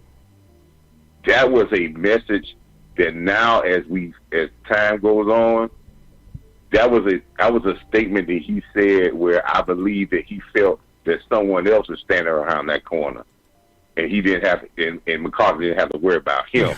It might have been somebody else. I can see that. So that's why when you get that out the room, and that's where it's going to help us put us. That's the first foundation of a coach. What he wants to get, he wants to have one identity, one tempo, and one mentality. Once you get that, you can build off that because now your team is collectively together. And you need that in the coaching staff as well as the players, and then you start hearing it in everybody speak. But again, boss, the thing we need to emphasize is, as I keep hearing in these interviews with all these players, details, and they're going to, what McCarthy is, he's going to give the offense to Dak, but he's going to give the offense more detail, which is going to make the game easier for Dak, and he's going to hold the players accountable and their details so Dak can be efficient. That's all we need to do, man. And as Am say, we're going to all support. We all on board. I can't wait for the season. Can't wait for the grass. That's where it's all going to come out at. Yes, sir. Appreciate it, boss. All right, Coach. Appreciate you. All right, so check this out, man. Good call. So, yeah, I agree. Common Sense said, I said no hate, but boss has the best call-ins. I know. I do. I really do have the best call-ins, like, by far. Like, I don't know how that happens, but y'all, boy, the people that call into this show, shit. I'm going to start doing shows where I'm going to just take call-ins. That's all I'm going to do all day. I'm going to just take call-ins and I'm going to just talk. That's all I'm going to do. I'm going to let y'all talk. I'm going to talk about what y'all talking about. You know what I mean? Because it's just, you know, like I said, like from Mickey all the way to just Coach Marr. And it's like that every time. It's like that every time. And I just answer the phone. Some people think I be picking and choosing every now and then. I call you back, but when you call in, I'm just picking up. You know what I'm saying? So now we do got the best calls. We do. We really do. So let me say this, y'all. I want to ask you a question. I'm gonna ask everybody: are you a shooter? Because if you're a shooter, your voice matters. I want you to put all the executives, all the people that's on this channel, that's really down for some action. What are you gonna do to help the Dallas Cowboys win? What are you gonna commit to? Are you a shooter? Are you willing to do the small things? Let's start small. Are you willing to hit the like button consistently? Let's start small. Are you willing to hit the like? Are you willing to challenge people to hit the like button? That's and I see people do that all the time. Let's start there. Are you willing to share? Are you willing to do the work?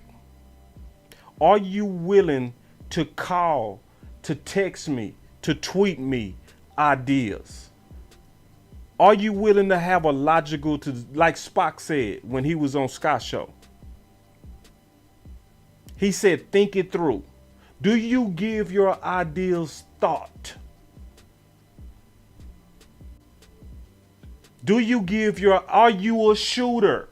That's because, see, Uncle Sam is looking for some shooters for America's team. We're not looking for the positives.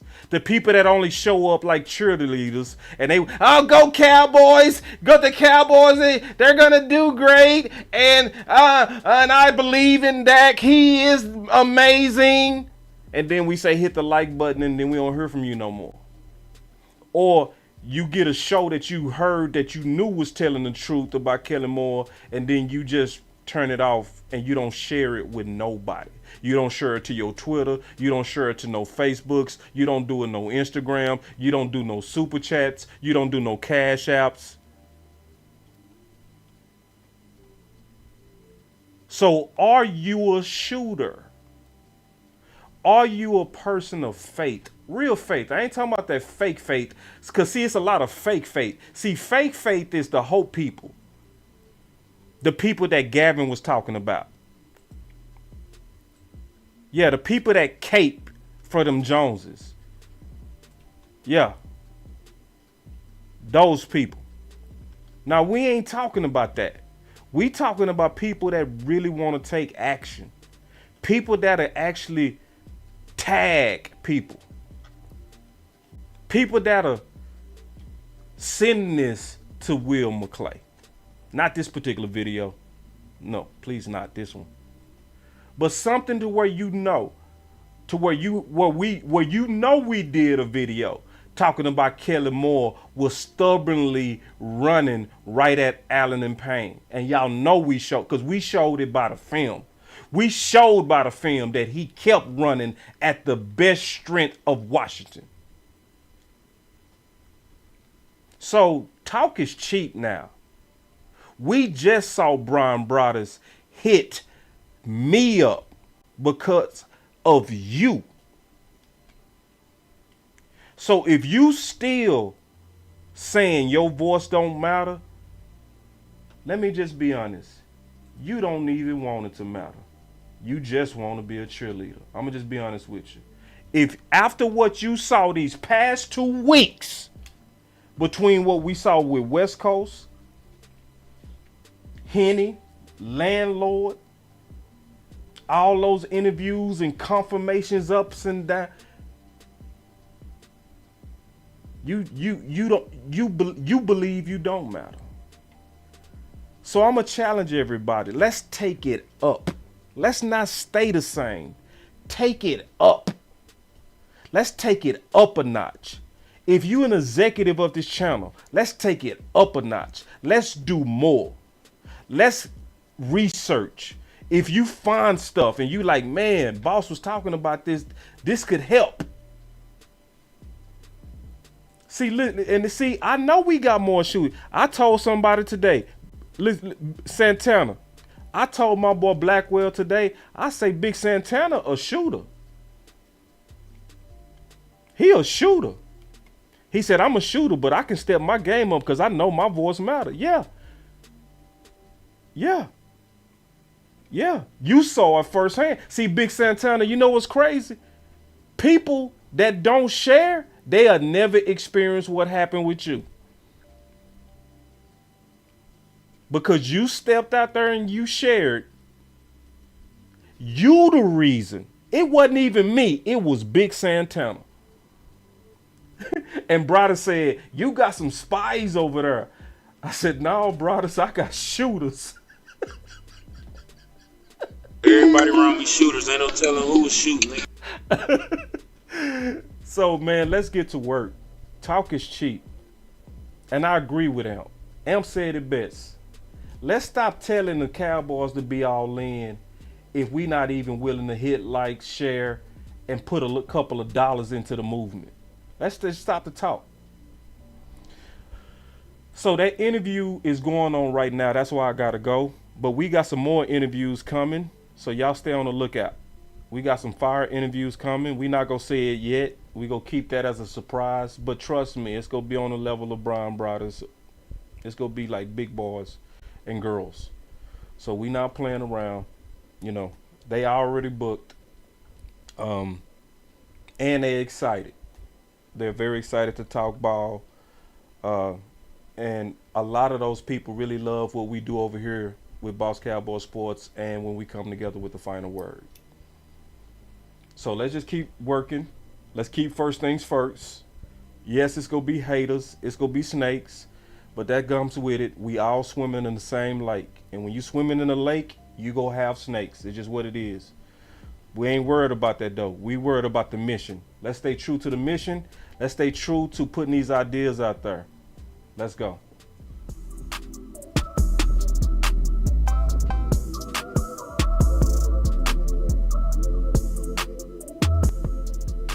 Boss Cowboy Sports, where your voice matters. Let's go, man. Speaking my mind. I'm speaking my mind. That interview going on right now on Landlord West Coast and Henny Page. Yeah, no problem, bro. No problem, man. Speak your mind. Bring it real back. 50 speaking his mind. That boy with the shit. Speak your mind. Run it up. Run it up. Let's go. Who down? Who a shooter? Another one. Who a shooter? Everybody around me shooters. Ain't no telling who was shooting. Boss Cowboy Sports. Yeah, who's a shooter? I want to know who's a shooter.